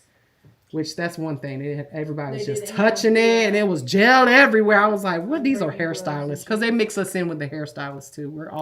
It's barbers. We have a section But it's a show that's for barbers, hairstylists, skincare, estheticians, tanning booths, all kinds of stuff is there. Everybody's there. But so the hairstylists are over there going, "Ooh, I like this color. Let me dip my finger in it." Like, girl, don't do that. Anyhow, so this one is non-self-leveling. And then this one is what you would call a self-leveling gel. Okay, it's self-leveling. And how do you know that? Because obviously I've dug in it, right? And it goes back to a smooth finish at the top, right? So these are more runny, not as forgiving as far as where you place it. You got to be careful, right? Now, y'all see how I've opened this container? I recommend highly that y'all start doing that. Stop peeling the entire foil off the top or whatever the top is. And why do you think that is? Why do you think I did it like that? Well, It doesn't stick to the top of the actual thing. Well, first of all, when you're going into it, like if I'm going to go into this, this is why, I keep my stuff nice and not sticky like the way y'all had my polishes looking. Not y'all, but you know what I mean. I try to keep this gel. I don't want to touch gel, right? So if you're going in here and then you're going off to the side with it to try to scrape it off, or you're pulling off, you're trying to remove gel off the side of your brush, and do it when you close it, it gets all on your top, and then you got gel on the sides, and then I prefer to open it up like this, so if I need to, I can scrape it off the side of this foil. Also, y'all, this cures by LED, right? And y'all see this color, by the way? It's milky white, but it's not even milky white. It's like old milk. Right. It's like condensed milk, that's sweetened condensed milk color. Milky tan, off white. This color is called natural fiber. Okay, first of all, it has fibers in it because if you want to see a nail that looks like you grew it out of your own finger, let me do your nails with this. This is the color of a fingernail, of a natural fingernail, like a real fingernail. Okay, this product is made, the color is made, it's actually natural. You wouldn't put this over the entire nail. This is what we use with fiberglass, for fiberglass nails, or using those strands. Y'all seen those strands before? Ever wondered how? This is what you use right here to make the tip of the nail, to make it look like a real nail. Okay, to look like a real nail. I have done my nails with this, and people were like, "Oh my God, I wish I could grow my nails out like that." What brand is that? Light Elegance. Oh, like everything. And it has fibers in it, like fiberglass fibers in it, to make it really strong. So like your nail, if you want to overlay someone's nail or fix a person's natural nail, this is what you would use. Okay, and it has those fibers in it, which makes it really, really strong. Okay, love their brand. They have amazing gels. Okay, amazing gels. But there's IBD is great too. You know why? Because I can buy it at Mr. Johnny's. It could be DBI. I'd buy it. Okay, it's because I can see the color. I don't care about brands like that. All right, now there's some brands that I'm loyal to just because I love their product. But when it comes to what should you buy, the one you can try. Okay, that needs to be on the t-shirt. He usually has them already swatched. Most nail supplies have them swatched on a swatch because you can't really open these and see the color, right? So he has his swatches up at the front. So just add any of the colors that he sells usually. Okay. They should anyway, but this is a white that's not self-leveling. Okay. Now, these gels typically come in a pot. All right. But there are also builder gels that do not come in a pot, like Polygel, an Acrygel. Mine is called Acrygel. Just so you guys know, Polygel is a brand. It's like Adidas and Nike. They're all sneakers, okay? This is a we're just so used to saying polygel that we call everything polygel. It's a hybrid gel. All of them are hybrid gels, but we just use that word polygel. Some people are called Acrygel. Tammy Taylor's is called Sculpt. You can't call hers polygel. She'd be like, wait, I'm sculpt. Okay. Okay, so they most of the time the polygels will come in a tube, but they also come in a pot. Okay, which I love that this brand. I got this at the show. This is a indie brand called Latin Nails. It was so cool to they didn't hardly even speak. They was Spanish ladies. I was like, yeah, I got to get some of their stuff. But this is a Hispanic brand, Latin Nails. They put theirs in a pot, which I like that because I can use all of it. Baby, when you start squeezing these polygel tubes, this stuff, sometimes to get it all out, yeah. If you want to get it all out, if you care like that, some people, it's expensive. So yeah, you want to get all, just like, but I mean, you don't do that with your toothpaste. I sure do. You cut it open? I squeeze it until until it's roll it tight. But you can't do that with this. You can't do that with this, right? But squeezing this stuff out is not an easy task. Like, okay, and then there's other brands that are super thick. Like Polygel is super thick. Okay, this is, and so just so you guys know, I'm not lying to you. This is Gelish has Polygel. That's their brand. Okay. Now they also make these little squeezer things. Where's the squeezer thing? Yeah, I brought it. This little use this on your toothpaste. You put this on the end right here, and then it helps you squeeze it all out. You need to get one of these so you don't cut it open. It does squeeze. It will squeeze it. I feel like when you get to the last little bit, it will squeeze it all out. Okay. So this is even more non-self-leveling. And this is why I say, if you're going to do gel nails and you've never used polygel, you're doing yourself a disservice. This stuff is so easy to use. You literally just squirt it out on all 10 fingers, all 5. It sits there until you're ready. You can use the what they call slip solution, which is alcohol basically, and you just use the brush you gotta dip it in the solution so that it doesn't stick to, because this will stick to your brush if not. And then you just pat it around, move it around. If you are not good with acrylic, do not give up. A lot of nail techs give up on doing nails because they can't get acrylic. I'm like, why? You got gel, you got polygel, you got all of these different options out here that are, a child could use this. And I mean that. They shouldn't, because it is a chemical. You don't want to get them, any contact dermatitis. But it's very, very simple to use, okay? So, it is a hard gel, y'all. Polygel is a hard gel. Like I said, I don't care what y'all say. There is no such thing as a soft. If it's a soft gel, and it's soak offable, then it's probably going to not be strong enough to be an extension. So don't let them people lie to you. Don't let them lie to you. If it says soft gel on that bottle, they lying. And I'm gonna call them out. I want you to. It was like, oh yeah, it is. All you gotta do is shave it down a little bit. Shave it down a little bit. If I got to shave it down a little bit, then it ain't soak offable. Right, so that defeats the purpose. They be lying. They just lie. We tried it yesterday.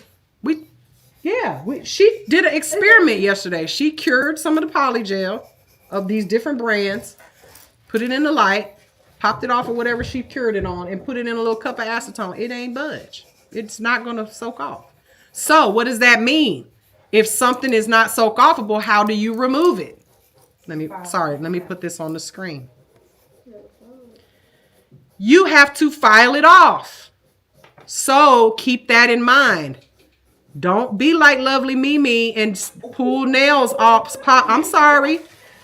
She's a famous social media influencer, and she is wrong for doing that. Did y'all see her last video? She was like, ain't nobody got time for that?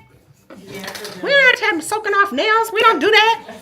Oh, I know why. Because you're not licensed. You know she's not licensed, right? Anyway. She's an awesome whatever she does. She does nails on the side. I've been following her since before she was a comedian, when she was a YouTuber. And she just blocked. Yeah, she been on social media since the beginning of time. Okay, when YouTube first came out, she was on there vlogging. This was her kids were babies at the time. She got a grown son now, so she's been building up to what she is now. And she always worked in a nail salon. Okay, she was a nail tech. I remember when she got her first boob, she vlogged everything. She got her first boob job. She put that on the internet. This is before any of that stuff. But she everything she does when it comes to nails is wrong. She advertises that she uses MMA. I use MMA. It's cheaper. Oh, okay. But you're a multimillionaire and living in Las Vegas and you got all this money and all. Why are you telling nail techs to use MMA? And has a video of it on YouTube telling why. Puts her monomer in a big old jar like this and uses it on everybody. Everybody. Every single person. Fills it up to the top, puts the top on it, and uses it the next day on the next. You can't do that. That's not how we do things. And we definitely don't peel off nails with a nail tip. She was like, why would I soak off? It takes too long. Ain't nobody got time for that. And literally, she's peeling it off on y'all look up her last video. She's peeling it off the client. And here, I could just hear the client's soul screaming. She was like, it don't hurt, does it? And the client was like, no. But she's flinching every time she's popping the nails off. I mean, I don't have a problem with her personally. I don't know her. But I do know that what she says on the internet is wrong. And she shouldn't be doing that. From my standpoint, I have to argue with people all day long who are wrong, loud and wrong about nails. And she's one of them. To the point where I had to look her up. She ain't got a license, not a license between no more than y'all. Okay? So don't listen to people like that, please. That client's nails, she was like, and look, there ain't that much damage. Nails look like a broken twig on the end. Just flake, just sticking up, nail plate just everywhere. Except where the fill-in line was. She was like, I ain't got time to soak it off because these are encapsulated anyway. She wants a new set. Soak them off. You don't care about the client because you only do nails for social media purposes, for content. She's not doing it for money. She's doing it for content. So she just I ain't got time. She don't care about that client. And that client probably like, oh, I'm getting my nails done by lovely Mimi. So what? You ain't gonna have no nails after that. What? Frozen on YouTube. Yeah. I'm frozen here too. So let me just turn that off and back on. So with that being said, you guys, removal is done with filing. Okay. We're not going to be soaking them off. It's not possible to do. Okay. So keep that in mind when you're doing polygel. Keep that in mind. Let me turn that camera. Now we're not frozen. Now we're good. Okay. I think it's just this little camera just like freezes sometime. After a while it freezes. I might have to, I don't know. No, I use something else. All right. So what is polygel? It's a hybrid gel of acrylic and gel. So it's the reason why it's not soak offable is because it's acrylic powder mixed together with regular hard gel, the liquid hard gel. We used to make, back in the day, we used to make our own hard polygel before polygel was a thing. Don't do that. You don't have to. Okay. They've got polygel now. And plus mixing chemicals is not recommended. All right. But we used to do it. All right. Do a lot of things we ain't supposed to do. But we used to do that back in the day. And you can do that. You can take a little bit of, if you're trying to make a colored polygel, right? You can take your clear gel, mix a drop or two of whatever polish color you are trying to achieve, put some clear, mix it up. I mean, it's not going to be the exact same color but of the gel polish, but it will work. All right. Now, that's Valentino's brand right there. You can buy the entire set if you want to, if you're like a brand person. But soak off gels come in several different colors. Each brand has a lot. I know if y'all have ever been to the nail supply, honey, D&D is rows and rows of that brand. Like they've got so many different colors right there with that particular brand. All right. And they can be removed by soaking off. Now, finishing gels. You guys need to know, because I was surprised yesterday when we were live that a lot of people don't know what a finishing gel is. It's not a top coat. I mean, it is a top coat. It's not a regular top coat that you use every day on with gel polish. Okay. Finishing gels And we'll say there's different types of top coats. Okay. So you've got your regular traditional top coat like mine here. All right. That I absolutely love. And if any of y'all use it, I know some of y'all do use my top coat, that my students love it. They're like, because it is scratch proof. It's like a hard gel. It's scratch proof. It's you're not going to get it's stain proof. Okay. Your client's nails will stay shiny until you take the top coat off. I'm wearing it now. I've had it on 2 weeks. My nails are super shiny. So get you some if you want some. It's really, really good. Now, the inhibition layer, which is what you mentioned earlier. So you said you bought some. I'm assuming you got it on Amazon because Model Ones is on Amazon, right? I mean, I guess you can buy it on their website, but sure you got it on Amazon. Model One's top coat. You put it on the nail and you were like, it's sticky. Why is it sticky? Well, because there are 2 types of top coats out here. There are tack-free or non-wipe top coats, and then there are top coats that have an inhibition layer. If you bought it on Amazon and it didn't say what type, it will usually say non-wipe top coat on it. If it doesn't say it, it's probably going to be needing to be wiped down. So all you would have needed to do was wipe that away with alcohol or acetone, whichever, okay, to get that tacky layer. It's called a tacky layer or inhibition layer. Now, nowadays, why would you even buy a top coat that is not non-wipe? It's a one extra step that you have to do. Like you were like, why is it doing this? Right. Yeah, because it was only with that I did the top coat by itself, but when I put the base coat and then the top coat, it didn't need to be white. Well, now that don't make any sense. Are you talking about for college application? No, for like just. She's saying that when she used base coat, the top coat didn't need to be wiped off, but when she didn't use base coat, it needed to be wiped I have off. it in my car. Yeah, bring it. In the car. Bring it. Hopefully it ain't cured. Right. Yeah, well, we'll get to that in a second. We'll get to that in a second, okay? With storing gels, okay? And I'll tell you about it. Yeah, you don't want to leave your gels in if it's hot outside, right? It's not really that hot today. But if it's hot outside, do not leave your gels inside your car. How warm your room is, when you just squeeze the polish on each nail, depending on how warm your room is, it might run. Mm-hmm. Yep, just depends. All right. Did you put the base down, cure it, and then put a top up, or did you put a polish between? No, I put the base coat. Like I had like when I did my acrylic, I did the base coat. She probably thought she cured it and didn't actually cure it.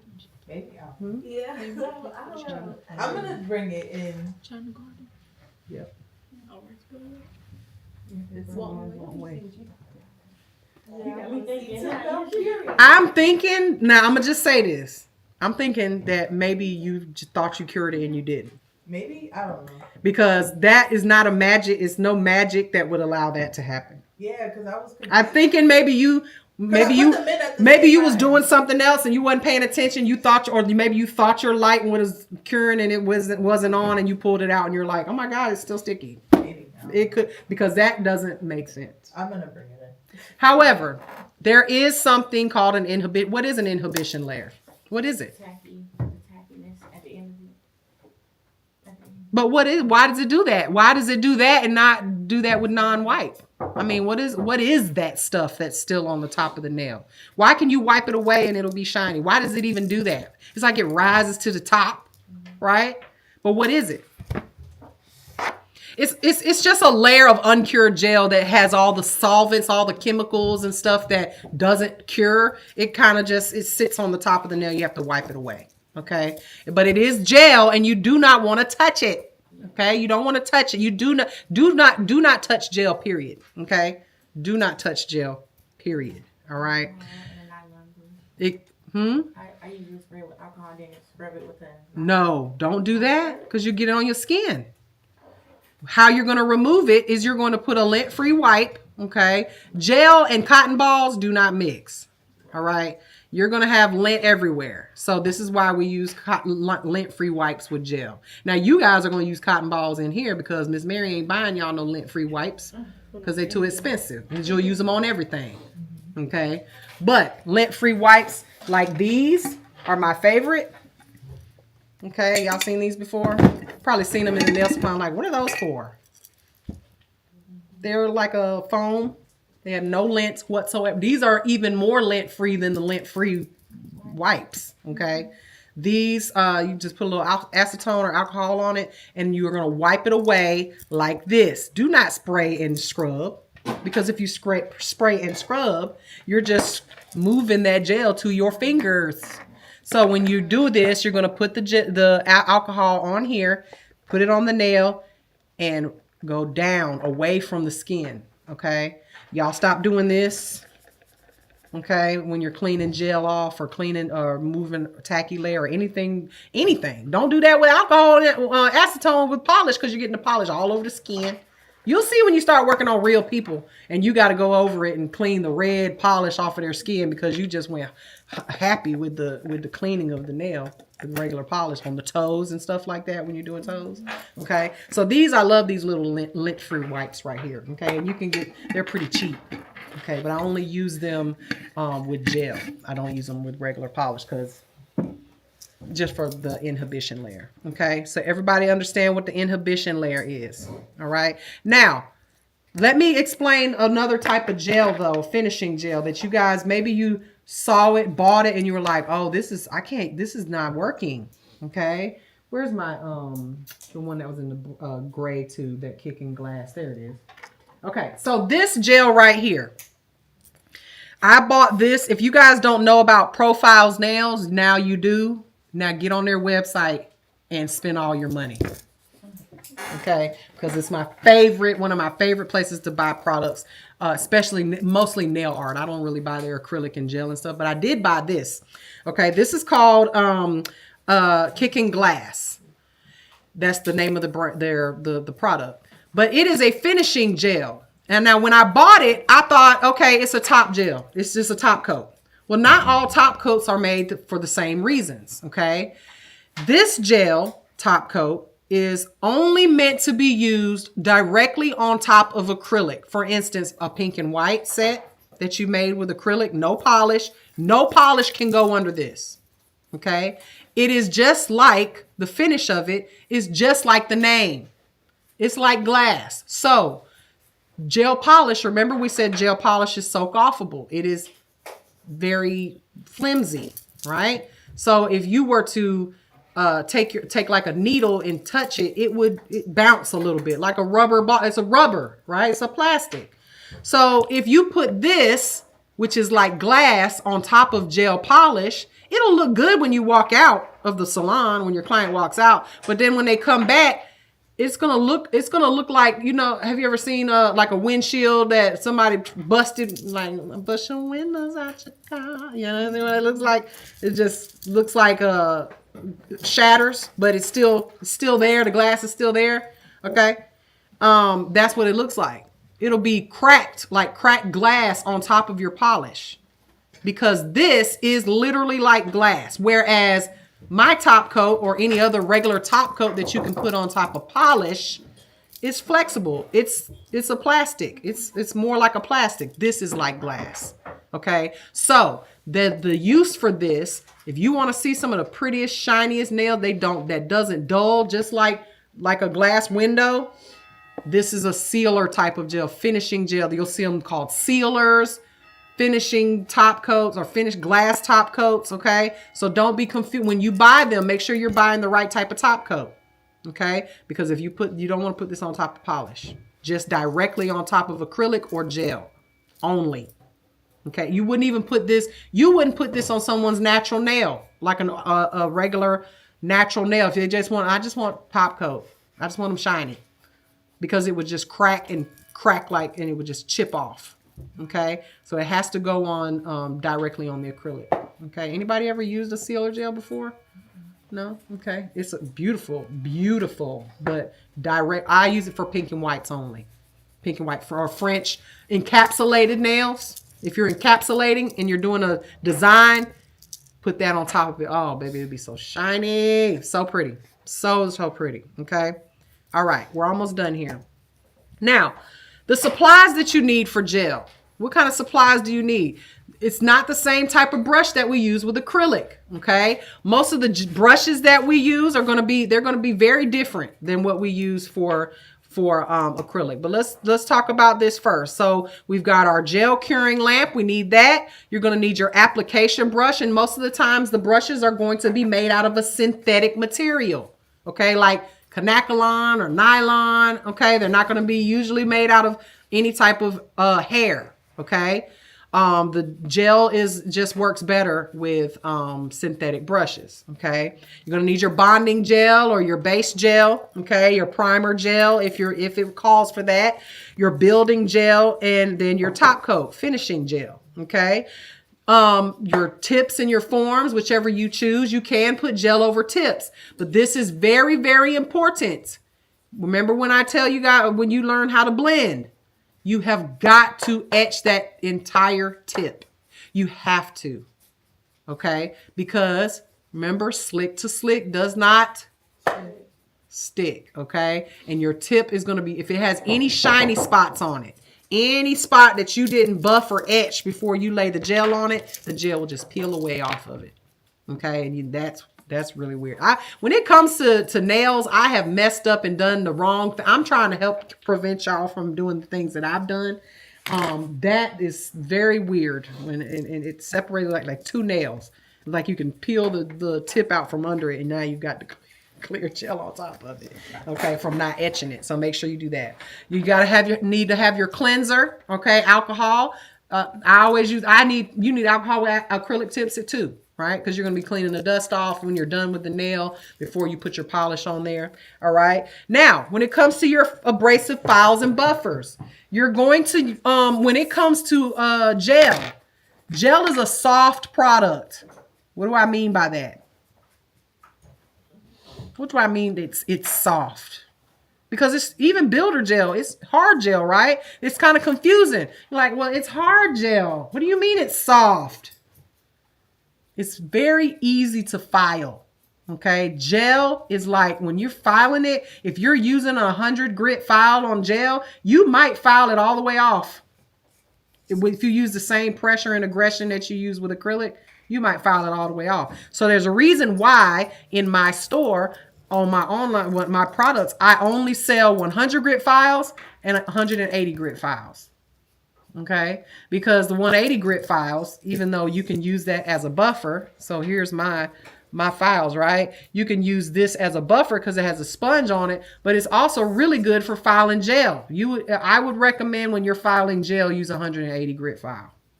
Okay, now I wouldn't use this to shape it, like if you're trying to shape, because it's got the sponge on it. I would use 100 grit file to shape it.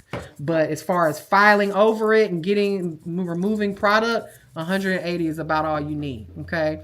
When you're e-filing on a gel nail, you can very easily remove all the stuff you just laid in a couple of swipes if you're not careful with that e-file, okay? So it's softer and more easy to file is what I mean than acrylic.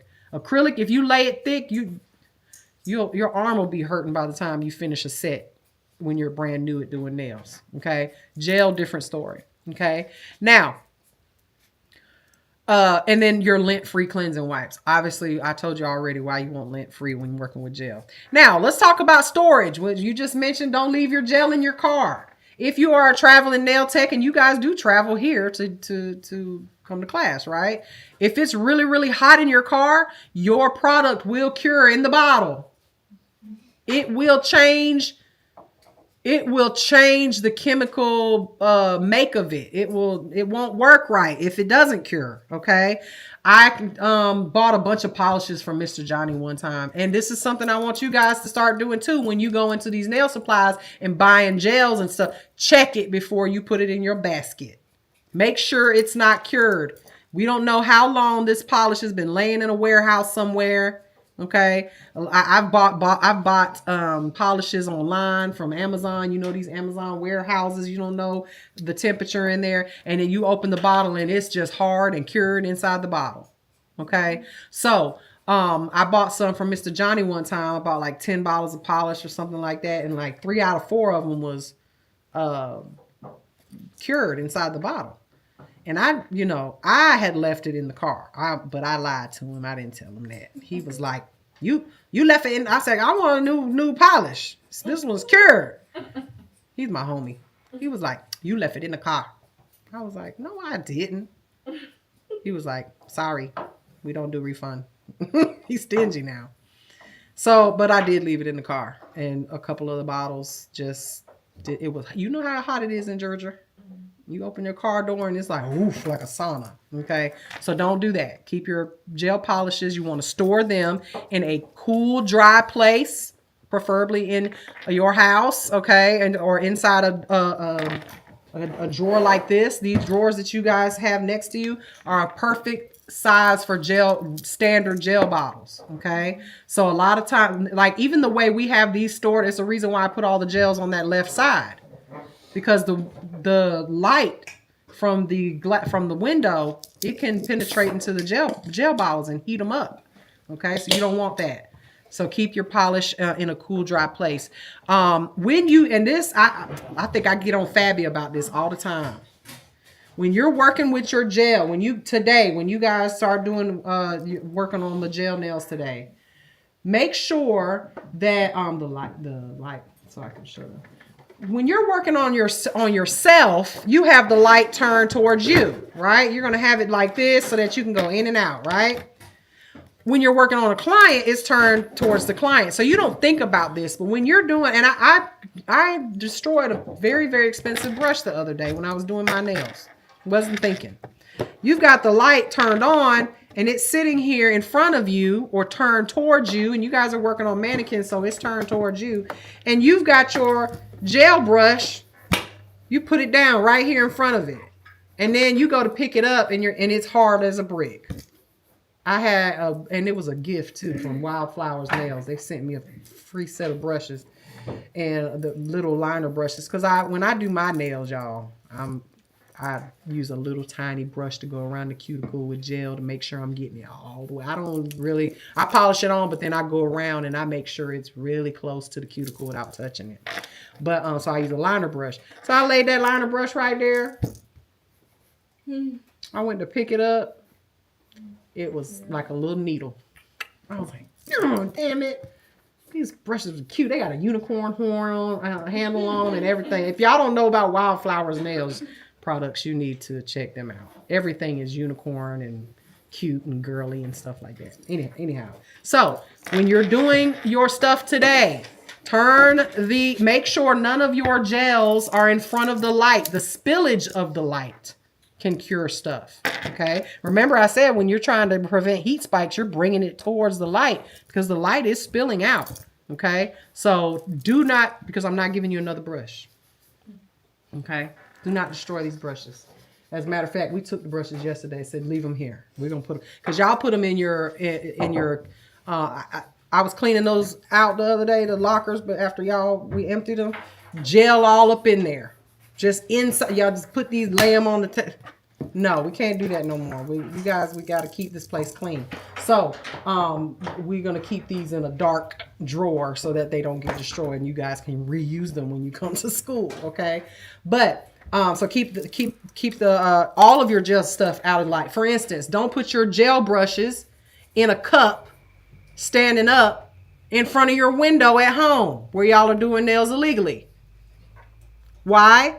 Because the sun is going to do like this right over that window, and it happened to me. It destroyed an entire bottle of gel, liquid gel that was in a pot while I was doing nails on a client. Okay.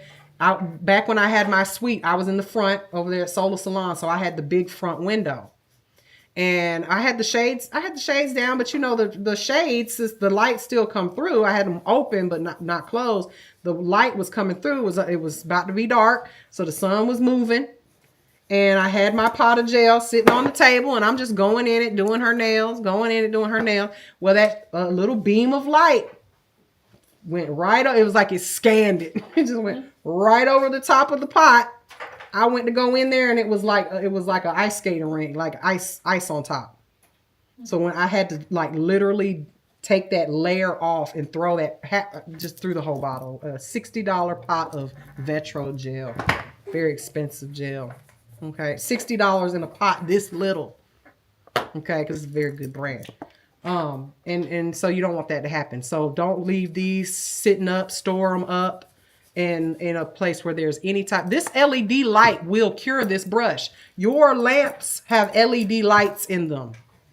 It will cure your product. And that's another reason why when I open up my, like my Bling Bond, when I open it up, I just put a little hole in the top because that's something that I just dip into. I don't build nails with it. So I just dip into it and leave the foil on top so that the light can't cure it, because it will. And always cover your gel when you're filing. Put your top on. I had to get on y'all yesterday about this. Your filing, cover your gel, because the filings of gel is very fine. It's not like it floats in the air. It's going to land right in your product, and you do not want to be picking out lint and dust and stuff out of your nice pot of $50 gel. Okay. Or trying to chase it around, because if there's lint in the nail, when you're putting it on the nail, when you're putting it on the client, the lint's going to stick up while everything else is self-leveling. Okay, so keep that in mind for those that are keeping their stuff in their car. You don't want to do that. Now, when you're applying gel, you see how she's applying the gel here? We don't use the brush like we do with acrylic. The brush, I can do gel nails with the end of this brush. I don't even need the brush per se, okay? You can do gel nails with an orange wood stick, okay? You're using the brush. It's a brush. We use a brush because it makes it easier to do that slip layer. But when you're applying the actual gel, we're only using the brush to guide the acrylic to where we want it to go, okay? So I said something earlier, and y'all probably didn't know what I meant. Gel goes where gel is, okay? For instance, if I put 2 puddles of water on the floor over there and they're not touching, they're just going to stay in that puddle, right? But if I take my finger, just take my finger and connect them, just make a little river, right? Just go from one puddle to the other. What are they going to do? They're going to join together. They're going to stay in the puddle shape, but the water is now going to travel in that line and stay in that line. It's not going to go out unless I add more water, right? If I add more water, obviously it's going to move. So think about that when you're doing gel. So anybody ever heard of what's called a slip layer? Probably heard that word before. People say that, a slip layer. Well, what is a slip layer? Well, when we do gel, we're going to lay down a little puddle, okay, on the nail. And you're going to lay it exactly where you want it to go. This is why I said earlier, gel is a lot better for people with sensitivities, because if you don't put it on the skin, it's not going to go to the skin. It's going to go where you put it. So we put that slip layer on. That's why we need the brush. We're just going to brush the gel on, okay, like you would polish. Okay, this is why in the beginning we harp on your polish skills so much. This one I did yesterday, and I didn't even file this nail. Gel is so forgiving and self-leveling, and it's just so much easier to use. So when we first apply the gel, obviously I would buff and remove the shine off of this nail, right? Because if I put gel on this right now, it'll peel right off even if I cure it. So when you first apply this, you're going to apply the gel just like you're polishing in a very thin layer, okay? Just a thin layer of gel. And you're going to put that, and I mean really thin. It don't have not thick at all right? Now, obviously, if you need base, you would put the base down first, all right? But you still need the slip layer. So let's just imagine that I put the base coat on, okay? Cured it, came back out. So now I've got the nail with the base coat on. Now I go in and I do what's known as a slip layer. And that's a wet layer, We don't cure it, okay? We lay it on the nail so that there is a place, the gel now knows where to go, okay? So then when I go in and pick up another big bead of gel, I just lay it on the nail. I'm going to demonstrate this in a second. I lay it on the nail, and as long as I laid the gel where I want it to go, and didn't get it on the skin, if I wanted to be patient and just sit there and let it self-level, it would flow to all of the places that I laid that slip layer. Level, smooth, no, didn't touch it. Didn't touch it at all. But we don't have time for that. Nobody has time to just sit there and let it move, right? So we use the brush to guide the gel. Again, I'm going to show you guys how, and you've probably seen, you said you've seen this with the builder in a bottle. They take the brush, the tip of the brush, and they just kind of move it all around and put it where they want it to go, blah, blah, blah, blah. So it's the same premise when we're pulling it out of a pot, okay? Now, before I show you guys how we do this, there's terms known as floating the bead, okay, and stringing the bead, okay? When we pick up that bead of gel out of the pot and we lay it on the nail, we're going to float the product to where we want it to go faster than it would if we just let it self-level, okay? So that's called floating the bead. Now, sometimes you may pick up the gel and you're like, it needs to be a little thicker. But it's already perfect on the nail because gel nails will be just about perfect every time without you having to do anything to it when you're using liquid gel with a medium viscosity, okay? So you're like, I need to add a little bit more. But you don't want to touch it because it's already perfect, right? But it just needs to be a little thicker. So that's what we call stringing the bead. Right? We'll pick up a amount of gel, but it's like a string, like snot, okay? And just hang in there. And then you take that string and then you just add it to where you want, and it will, like the puddle, join in and be a little thicker. I'll show you guys what I mean, okay? So, but no, make sure you know those terms, all right? Now, before I get to the demonstration, we got a couple more slides, all right? Now, removing gel, you probably just saw Shayla when she was taking off her polish. She was soaking it off the proper way, and this is how we do it with a foil. File down as much as you can so you're not there sitting there all day long, okay? But you're going to file it down and remove as much as you can and then apply the foils and allow that product to soak off, okay? That's what I mean. What?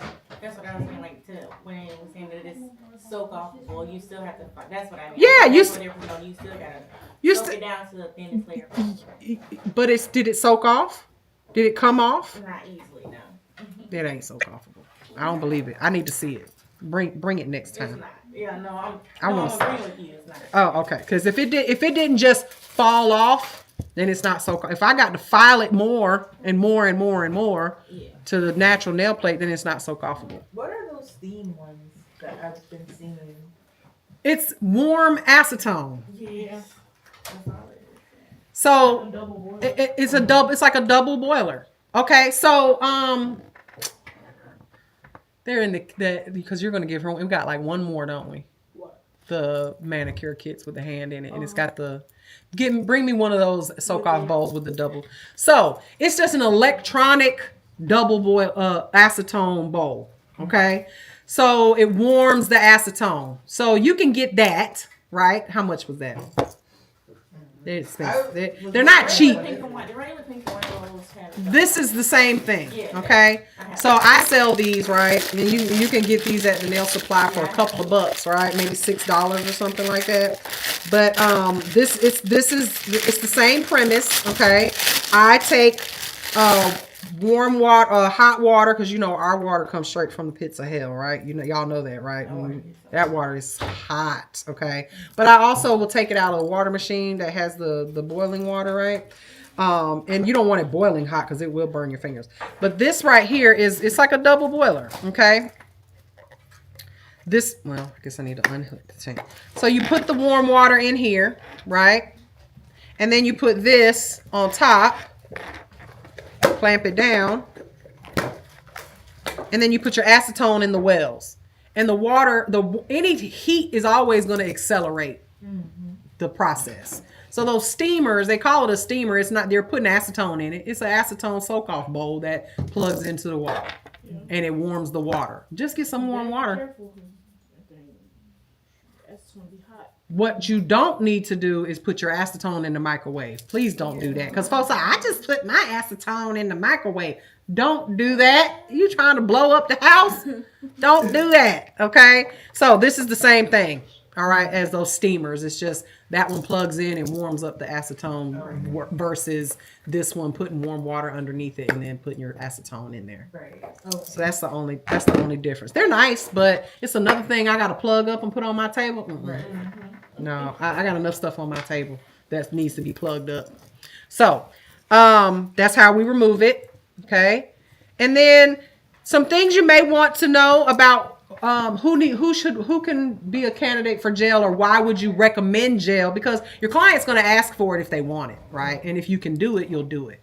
But let's just say you have a client who normally gets acrylic and they just keep coming to you with lifting, and and you're doing you're doing everything that you supposed to do. You know you're doing everything you're supposed to do, and they're still lifting.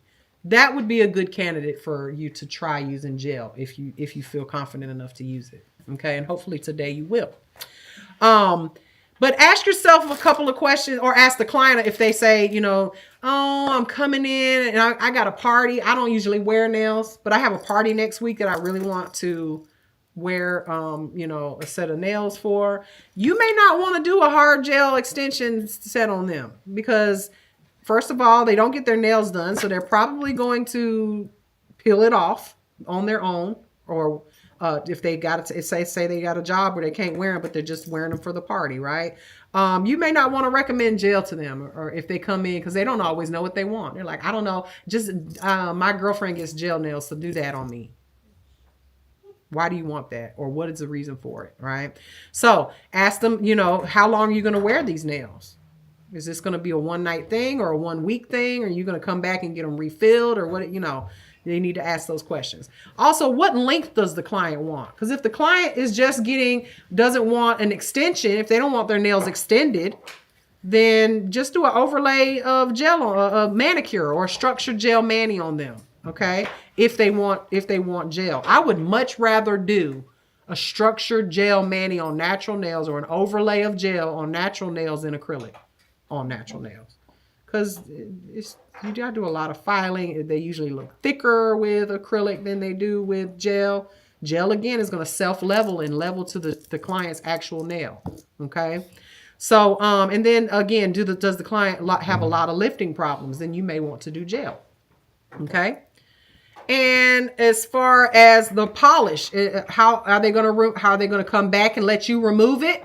Are they going to try to remove it themselves, aka peel it off? Just let them know, look, if you peel it off, your nails are going to be damaged after you take them off. So maybe you want to get regular polish, or, maybe you want to do just tell them they got to come back and get it soaked off. Whereas regular polish, they could take it off themselves, or tell them how to remove it. Okay, so that they don't destroy their nails. Does your client have fragile nails, like really thin nails? If they have really, really thin nails, they don't recommend just a regular gel manicure. Again, you'd want a structured mani or some builder gel on there. Okay.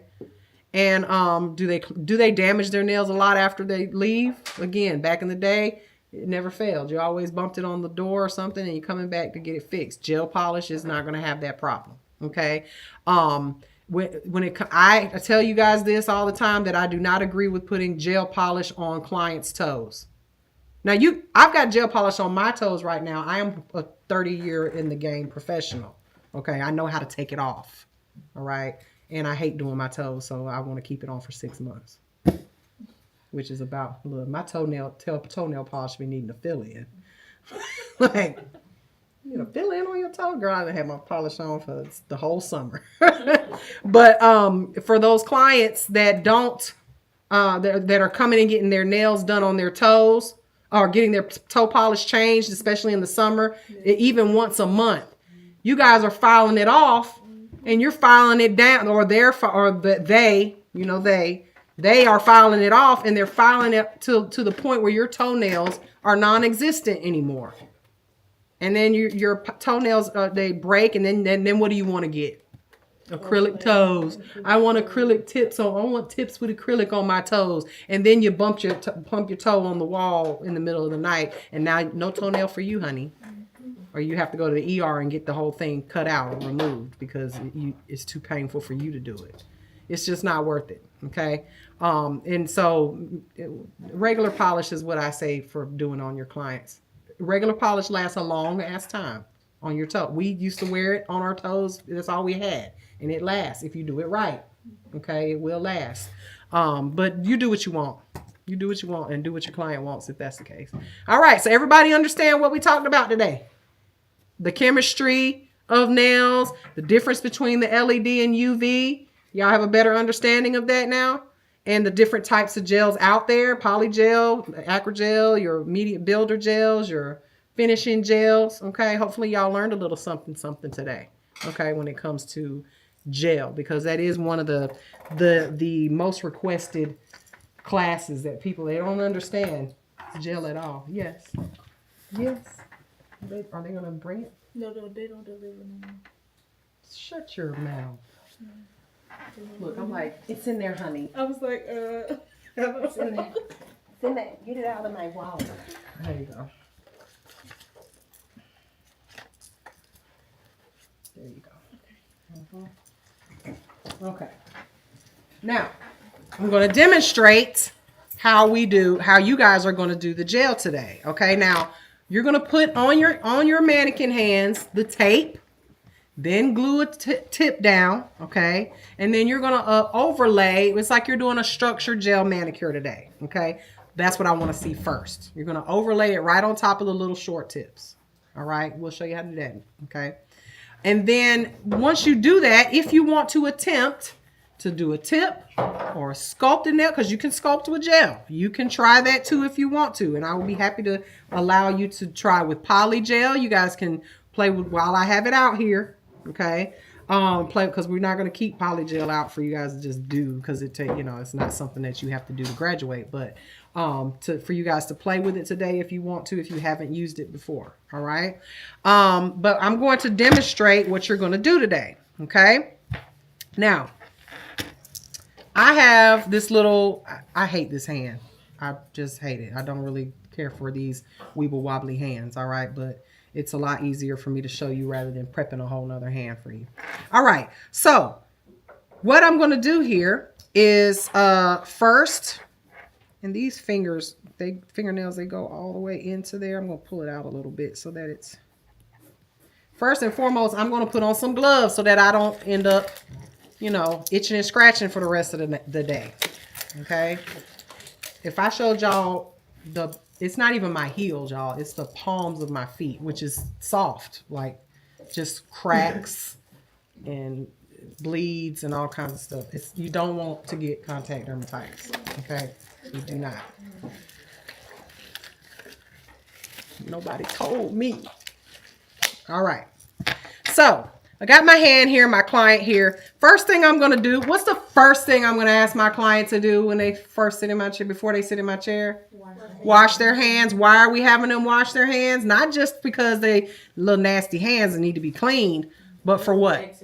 Remove excess oils off of the nail and the skin around the nail. Gel and oil definitely don't mix. Neither does acrylic either. But gel, if you get, someone asked me in the chat, they were like, why does my gel top coat, when I lay it, it's split, like it'll have like a little dent in it, or it's spread like it looks like cottage cheese, not Swiss cheese. You ever seen that happen? It'll happen to you. You've seen it happen before? Like, why is it doing that? Well, you need to throw the whole bottle away because you contaminated it. It's contaminated. Or the nail plate is contaminated. It's got oil on it. And now you put the oil from your client's finger in the bottle, and now the bottle is no good anymore. Okay, so if your bottle is doing that, I don't let people play with my stuff. There's a reason why I keep my stuff separate from y'all stuff, because y'all contaminate everything, and then it can't even be used anymore. All right, so make sure that you're removing the oil off of the client's nail, and sometimes when you're doing a client that you won't even see it. You're over here, they say, oh, you want this, and you go like this and get it out, and they over there, they rubbing their hair, scratching their face, and you just clean their hands off. I always make sure that I have I cleanse their nails when I'm ready to do them, as far as right at the end when I'm done with everything and getting ready to polish. because they'll sneak and put their hands in their mouth or put their hand on their face or scratch their head, and now you've got oil on the nail, and you're going to contaminate your products, okay? And it's going to do something funky, and you're not going to know why. It was them, okay? So my client, she's washed her hands, she sat down, she wants a structured gel manicure. Her nails are thin. She just wants me to put a little overlay over her nails, okay? So what I'm going to do first, I wash her hands, got the oil off. My hands are clean. We went ahead and cleanse the nail plate after she washed her hands with alcohol, okay? Cleanse the nail plate. And then I'm going to take my file and I'm going to remove the shine from the nail. I'm going to use a buffer. Remember, this is her natural nail, okay? So her natural nail, I'm going to go ahead and I'm going to take this one out because it's got gel on it and I don't want my fingers to get sticky by actually touching it. Okay, so I'm going to take my buffer and I'm going to remove the shine. Very gently remove the shine, okay? Now, when you remove the shine off the nail, you're not going to just use your nylon brush to remove the dust. We've got to wipe the actual dust away with a cleanser because you do not want to get dust mixed in with your gel. Okay, so that's one of the differences when it comes to acrylic. You might could get away with just taking the dust off or whatever. Wipe it, cleanse it. Okay, even with acrylic, I would cleanse. Okay, cleanse it off because I don't want any dust there at all. All right, so I'm just gonna take and remove the dust, preferably with a lint-free wipe. But she's not a human, so I don't really care. All right. So I've removed the dust. I've removed the shine off of the nail. The next thing I would do is dehydrate prime if the product called for it, okay? And then I would use my base gel, all right? Now, you're not going to use base gel because this is not a real person, right? So what we're going to do is pretend we did. And then we're going to go in with our product. Now, you guys have this gel in front of you. It has a slight pink tint to it when you look at it, okay? But when you get it on this nail, please don't expect it to be very, very pink. It's like a very, very light sheer pink, okay? Y'all be careful now. I'm going in there. Y'all, neither one of y'all got gloves on. Not a narrow one of y'all. Y'all just are opening it up. These were used by your classmates yesterday, so that means that there's some gel on it, I guarantee. Okay, so just be careful, all right? But it does have a little sheer pink tint to it, but it's not going to be pink, pink, pink, okay? It's not opaque, all right? Notice that I've got my light turned away from me over here on the desk, okay? So when you guys plug in your lights, and we've got the lights are sitting on top of their desk. We got to move them. The new students were sitting over there yesterday. But we'll get them over here to you guys. Make sure the light is facing away from you. So what we're going to do first, we've put our base gel on, right? We're going to go in and we're going to do that slip layer. So I'm picking up the gel. Now, what I don't want you guys to do is go immediately, and you got a string attached here. It's like it's just hanging there, right? So we want to break that string before we go over there. So you're going to twist the brush a little bit, okay?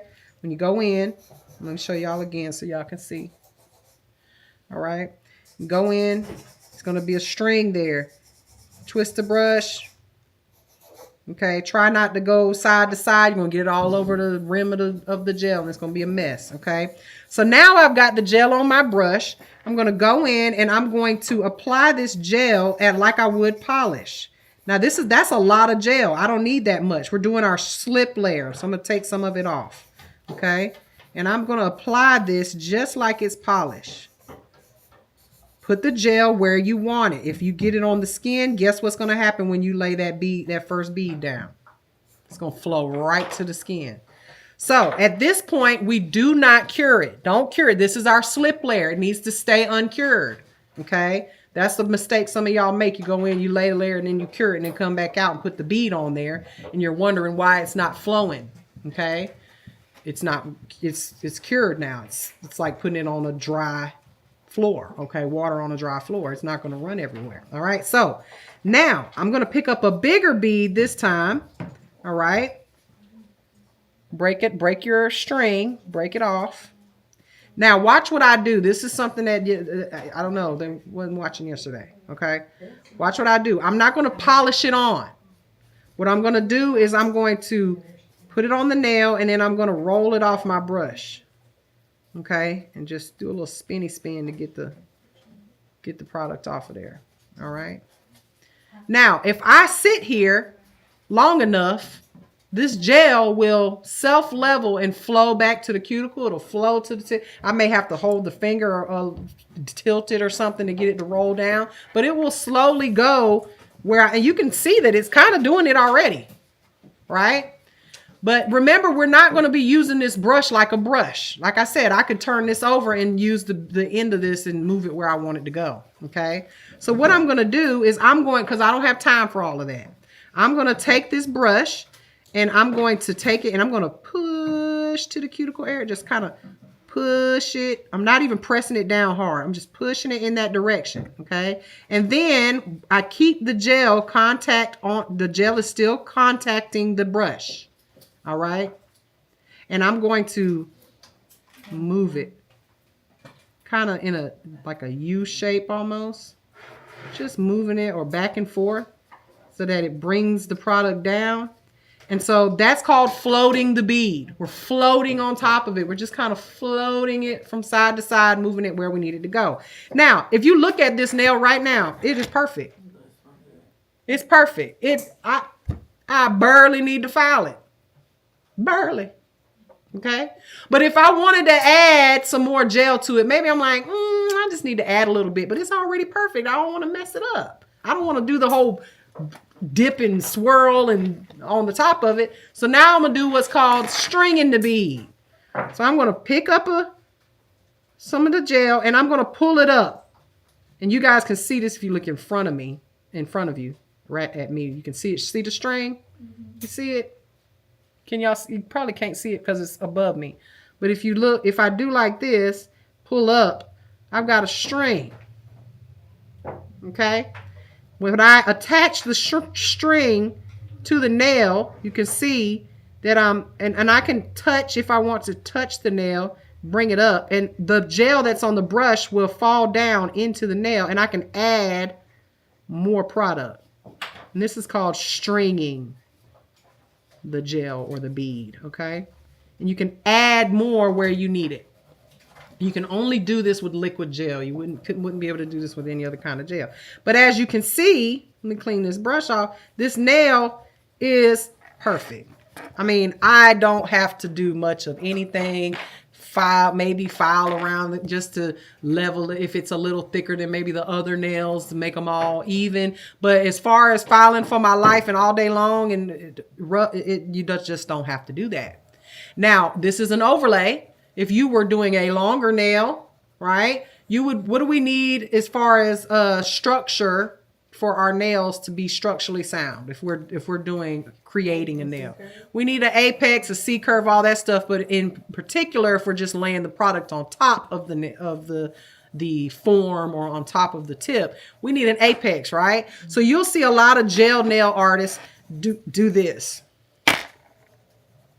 They'll tell their client, turn your hand upside down for a second. Because what's happening is the gel is going like this and drawing down.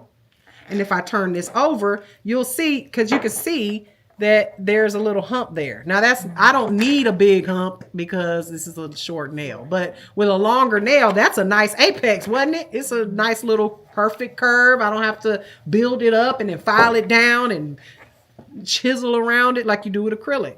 Okay, so gel is very forgiving. This nail, if I messed it up, if I didn't like it, what would I do? I'm gonna wipe it right off, or I might take my brush, swipe this off, and then replace it. Okay, same thing with poly gel, same thing with any other gel. Wipe it off. It's easy to reuse too. It's so easy to reuse. I mean, there's no waste. There's no waste with gel. If you notice, I'm not like when you guys do acrylic, all I see is money going out the window. Why? Because half of the time y'all drink that monomer like it's water, and half of it's on the table and not on the client, right? Because you're swiping. Oh, I didn't like that bead. Oh, that bead, I'm not good with that. My beads are just all over the place, and it's not on the client. It's on the paper. With gel, there's no waste at all. Okay, so I would take this nail now that it's self-leveled. It's just perfect. It's absolutely perfect. Don't have to do nothing to it. I'm just gonna put it in the light. Now this is a UV gel, but you guys have hybrid lamps. Okay, so that means this has to go in there for how long? Wait, I'm sorry. You said these are. This is a UV gel. It's not a LED gel. 2 minutes. 2 minutes. 2 minutes. What'd you say? 2 minutes. Oh, I thought you said 5 minutes, like you said 56 or 54. Okay, so we're going in. It's all right, baby. We know. We got to go in here. Oh, I turned it off. We're going to go in here for 2 minutes. 2 minutes. Okay? Not 30 seconds, 2 minutes. Now, these lamps that you guys have are hybrid lamps. But this is a UV gel. So, 2 minutes. 2 minutes. Okay? Y'all, does that make sense from what y'all learned today? Yes. Okay. All right. So that means you got to hit the button twice. About what type of what the It's product you got to know what the product is. And you got to have the right type of lamp. Okay? And the reason this is the only gel I usually get a LED UV gel, but this is all Mr. Johnny had. As far as big bottles of gel. You do not need this much gel. Please do not buy this much gel, y'all. You will never need this much. This is school size, okay? So, otherwise I would have got LED. So it'd be fast. But y'all ain't that fast at it anyway. You need 2 minutes, okay? Give yourself 2 minutes to chill. Well, maybe you are, okay? So, twice hit the button, 60 seconds, let it sit there, okay? Now, I'm only doing one nail, so what I would do if I had UV gel and I was working on a client, no, I would not do one nail at a time, have them sitting there. I might do 2 nails at a time because you can't do all 5 fingers with this. It's going to slide all over the place. By the time you get to the pinky, the thumb done fell off, okay? So you want to do like 2 nails at a time at the most, but what I would do is alternate hands. I'd be like, wow, this one's doing this. I'm not going to sit here like this for 2 minutes and wait so that I can work on this hand. I got another hand over here I could be working on. So I might 2 minutes here, let her cure. Now I'm working on this one, 2 minutes here. By this one come out, that one go in, this one come out, that one go in. But you guys, your clients are awful, okay? They're awful. You got to tell, I train my clients, listen, they be scared. I'm like, listen, if you come out that lamp and touch anything before I tell you, I'm going to put you out of here. Put your ass out of here. They know I'm joking, but I'm not. Because this is sticky. It's got a tacky layer on it. We haven't top coated it or nothing. Okay? We got to file it. So what do? They take their hand out and they're going on their phone. I tell them, text who you need to text before I start doing your nails. Because if I have to keep cleansing your fingers because you needed to dig in your fanny pack and get your phone while I'm doing these nails cost you know how much it costs to sit in my chair, right? I still do clients to sit in my chair just to sit. It's going to cost you $60 an hour. Then the nail art on top of it, okay? Or whatever you're getting on top of that, all right? Just for the set. And I take 2 hours to do a set, minimum, with nail art and everything, okay? So, and that just depends, and that's for a structured gel overlay, all right? We're not talking about, a long set of nails. It might take longer than that's going to add to the price. So just to sit in my chair is going to cost you. So I let them know. So if you have to resit or sit longer, it's going to cost. So do you really need to text your, do you really need to be on TikTok while I'm doing your nails? Let's talk, girl. We can talk. You know that. So with that being said, let them know why. Because their nails are not going to last and you're going to be coming back and you're going to have to pay me more money if you mess these up. Okay. So, and usually they're good about it. You know, so to have them keep their hand in there, don't come out. Just stay there. And then here's another thing. Someone asked on the live, can you over cure nails? You can definitely under cure, right? Because you know it's going to be wet still or uncured or uncured gel. Can you over cure nails? Some of y'all still do this. I see y'all doing it. Can you over cure nails? Absolutely you can. Okay? And you won't notice it. And this is what your client does. This is what they do.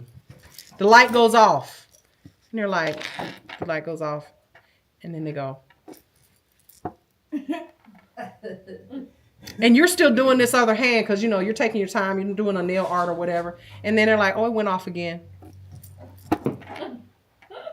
You do it. You do it when you go get your nails done. You think you're helping your nail. Oh, I'm just making sure it's extra dry. Well, baby, I don't want my cookies extra cooked. When they say 10 minutes in the oven, do you leave it in for 20 to make sure it's extra cooked?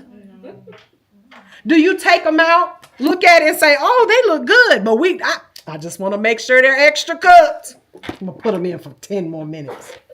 No, you don't. There's a reason why there's instructions on the back of these things. Okay? It said 2 minutes. So leave it in there for 2 minutes. And tell your client, please just leave it in there. Don't move. Don't leave, just stay right there. Or take your hand out and leave your hand somewhere. Don't go in your purse or whatever. Okay? And then they'll understand when they'll understand when you start charging them extra for having to fix their nails. You should. You should. Absolutely you should. Absolutely you should charge them extra if you just did a whole Picasso on their nails and then they decided they need to go to the bathroom. Oh my God. Tell your clients if you're about to be doing something that takes a long time, you got to pee. Go now. Go now. I just forgot to. I ain't gonna miss this. Go pee. Go now. Go right now. She just had a baby. Go now. If you want to eat your chips, do it now. Don't wait till I'm polishing. All right? Your hairstylist, if you went outside and you just got your hair done, y'all ever seen that movie Steel Magnolias? Y'all remember when she had that diabetic thing and she was to her hair after Dolly Parton had done boof on it and did a whole wedding hairstyle? Oh, she would have had to pay me again. I'm sorry. I know you got diabetes and you just had a whole diabetic coma shock or whatever she had. Her blood sugar went low. Yeah.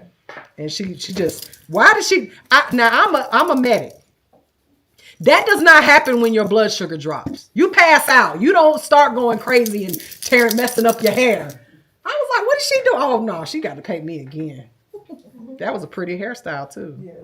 It was cute. She had a little crown and all. And Dolly said, I'm just talking because she's in the bathroom. Dolly said, it's okay, honey. We'll do it again. No, we ain't. She said no. No, we ain't. I know you didn't. I'm going to the wedding. We're going to be late for the wedding. You have the groom sitting here. Yeah. She already wasn't going to marry him, remember? She was like, she was telling her story. I almost didn't marry him. Her mama said, what? I just paid all this money for this wedding? You do not want to marry him. And you don't want to marry him? So tell your clients, look, we're about to be sitting here for a while. I'm about to put a whole Picasso on your hand. Please do your thing. And I don't want to have to charge you again. Okay? Say it nice so that they don't get offended.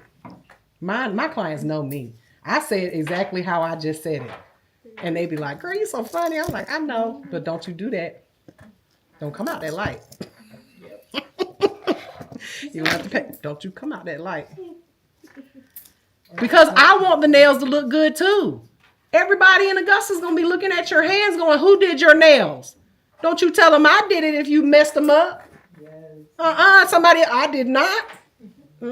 Mimi did them. I didn't do them. That's my nickname. That's my alter ego, Mimi. I didn't do them. Somebody else did them. All right. She's back. Okay. So, when you're filing, when you get ready to file, put the top back on, close the gel, okay? Because the filings are going to go everywhere, all right? Now, what do? We got a tacky layer on here. And I've seen a lot of nail techs just go right over it and start filing. Now you got gummy, sticky, tacky layer all over your file, and you're rubbing it on top of the client's skin. So you're exposing the client, okay? So I'm going to remove the tacky layer. Tacky layer is like the sticky part? Is it sticky? Well, you would know what it was because at that part, I was looking right at you while you was texting on your phone. I said, she going to ask me about this tacky layer. And look at her. See, she's the one every time. Y'all tell her what is a tacky layer. We talked about it for about 5 minutes. I was looking right at her too. And she would, It's basically just leftover onions. I said, she gonna ask me about this tacky layer. Oh, I'm gonna embarrass you. You won't forget what a tacky layer is, will you? Mm-hmm. She's the youngest. Can you tell? Y'all know I'm playing with y'all. You paying for this education. You lucky she told you, because I wasn't gonna say it again. You don't pay me enough. Uh-huh. Yep. Here we go. All right. So we're gonna walk this tacky layer. How we do it? How do we do it? Like this? No. We do it like this. We put it on there and we twerk it down. Okay. And why do we do that? Because we don't want to get the tacky layer on the skin. Okay. She's gonna have contact dermatitis. Watch. I ain't gonna put it on you like that, but I'm just saying.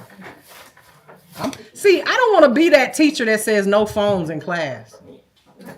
I mean, I don't want to do that, but I'm gonna have to do it to you, cause you've been on that phone the whole time I've been teaching. I'm gonna do a pop quiz on just you. She gonna say that ain't fair. Oh well. No, that's why. No, she wasn't. She Well, lying. look. Where the tacky layer part? Where the inhibition? I wanted to ask Where the inhibition layer part? I wanted to It ain't even on there. You know why? Cause she wasn't on that screen. I do that too sometimes. I lie. Sometimes. I do that too sometimes. I lie sometimes too. It's okay. All right. So, tacky layer going. You see it's a little shiny, but it's not very shiny. It's not super shiny, right? Because this isn't a top coat. It's got a dullness to it, kind of. So, I don't even have to file this, y'all. Do I? Do I really need to file this? But I'm gonna. Because you want everything to be the same on all of the nails. One nail might need to be, just file them. Your client's gonna look at, she ain't even file my nails. Well, I didn't have to because they're so perfect. But anyway, all right. So plus I got this little nipple right there. You see it? Get it. Not your average college professor. I'm gonna get it. That's gonna be my next social media name. Not your average nail teacher. All right. And look at the finger. That's why I hate these things. So I'm just removing that little nipple right there. Okay. And then I'm just going to lightly go over it just so that, plus I need to file. Why else do I need to file it? I mean, because slick to slick does not stick. And I'm going to go over this with polish, right? And I need the polish to stick. So you can't get away with not filing it. But it looked good though. I wouldn't have had to if I would. If I just wanted to, just brag a little bit. Okay, so I'm just filing it with this 180 grit file because I don't need to use anything too aggressive. Okay, and this is my advice to you guys today. Okay, I should have told this to them yesterday, but do your set. All right, do all 5 of your fingers. File it, make it nice and pretty. And then go over there and get a gel polish and put some gel polish on top of it, okay? And then that way you can get an extra grade. Now, if you want to do a manicure on it, then you can set up your table like it's a manicure table, and then you can get a manicure grade too, okay? But you got to do the steps of the manicure. You can't just we're not doing polish changes here, okay?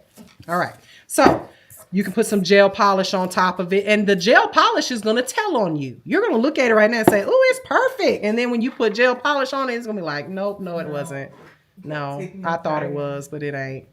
Because the polish is going to show you, okay, where your flaws are. But this is pretty perfect, y'all. Okay? And then you're going to wipe away the dust, okay? And top coat, that nail is... It is, yep, pretty perfect. Let me push it back, but there you go. That's an overlay. Simple. Okay, that's what you guys are going to do today. The only thing we need to do is transfer those lights over here. Okay, and there's only 2 of them, so we can put them in between. We can put them in between them too, and then that way they can use them. Well, I forgot. It's 2 cordless. You need one, so you just keep one, and then I'll give one of my lights. One of y'all can use my portable light, and there is a portable one over there too. Yeah, we have 2 portable ones that don't need to be plugged up, y'all. So that's what so everybody needs to get a light. Whoever. She has a light, so. Oh, you have your own? Okay, good. So, see, that's why it's better. I just hate having the cords everywhere. But you guys can put this one in between you two. And then if she wants, that way we ain't got to plug it. We can use that other cordless light for Miss Shakita. Okay. We're going to give you a cordless light, Miss Shakita, so that way we ain't got to be plugging stuff up. Just leave that right there. We're going to put that... Huh? Yeah, she got one and It's a dome looking one. from Miss Shakita. So put that, you guys share that one in between y'all. That way, just leave them right there. Leave them right there. We'll get them. And then that way you guys don't have your lights right in front of you. It's not taking up your whole table. Let's get those books and put them on the middle of the table over here. That way they don't get gel all over them. Okay. And we're going to do some gel nails today. All right. Now, we're going to show you how to do this. Okay. You guys know, put the tape, everything you guys need, everything is in those drawers over there. Now, what drawer they're in, I don't know, because I haven't labeled them yet, but I did put it in the drawers. So y'all don't have to ask me for nothing or go back to the storeroom. Everything is over there. Get you some cotton balls. You're going to need a little container of cotton balls. Everybody's going to need a file. The files are in the drawer. You're going to need that so that you can file the gel. And the tips are over there. The glue's over there. The glue scissors are over there. What you need, baby? Do you have another one of these bags? I absolutely do. I do. Let me stop this real quick and I'll matter of fact, boom. Those were, you see in the corner? Those are all the kits that I pulled out of the lockers that were just sitting there. So we got a bunch of stuff in those bags that y'all, in those kits that you guys are free to take because it was somebody else's that just left it here. Okay, so let me get out of this line. Let me get out of this. Where is my mouse? My mouse. And the numbers are on that board right there. You can see it say, oh, you told her? Okay. All right, let me end this. Let me end this. Finish. Boom.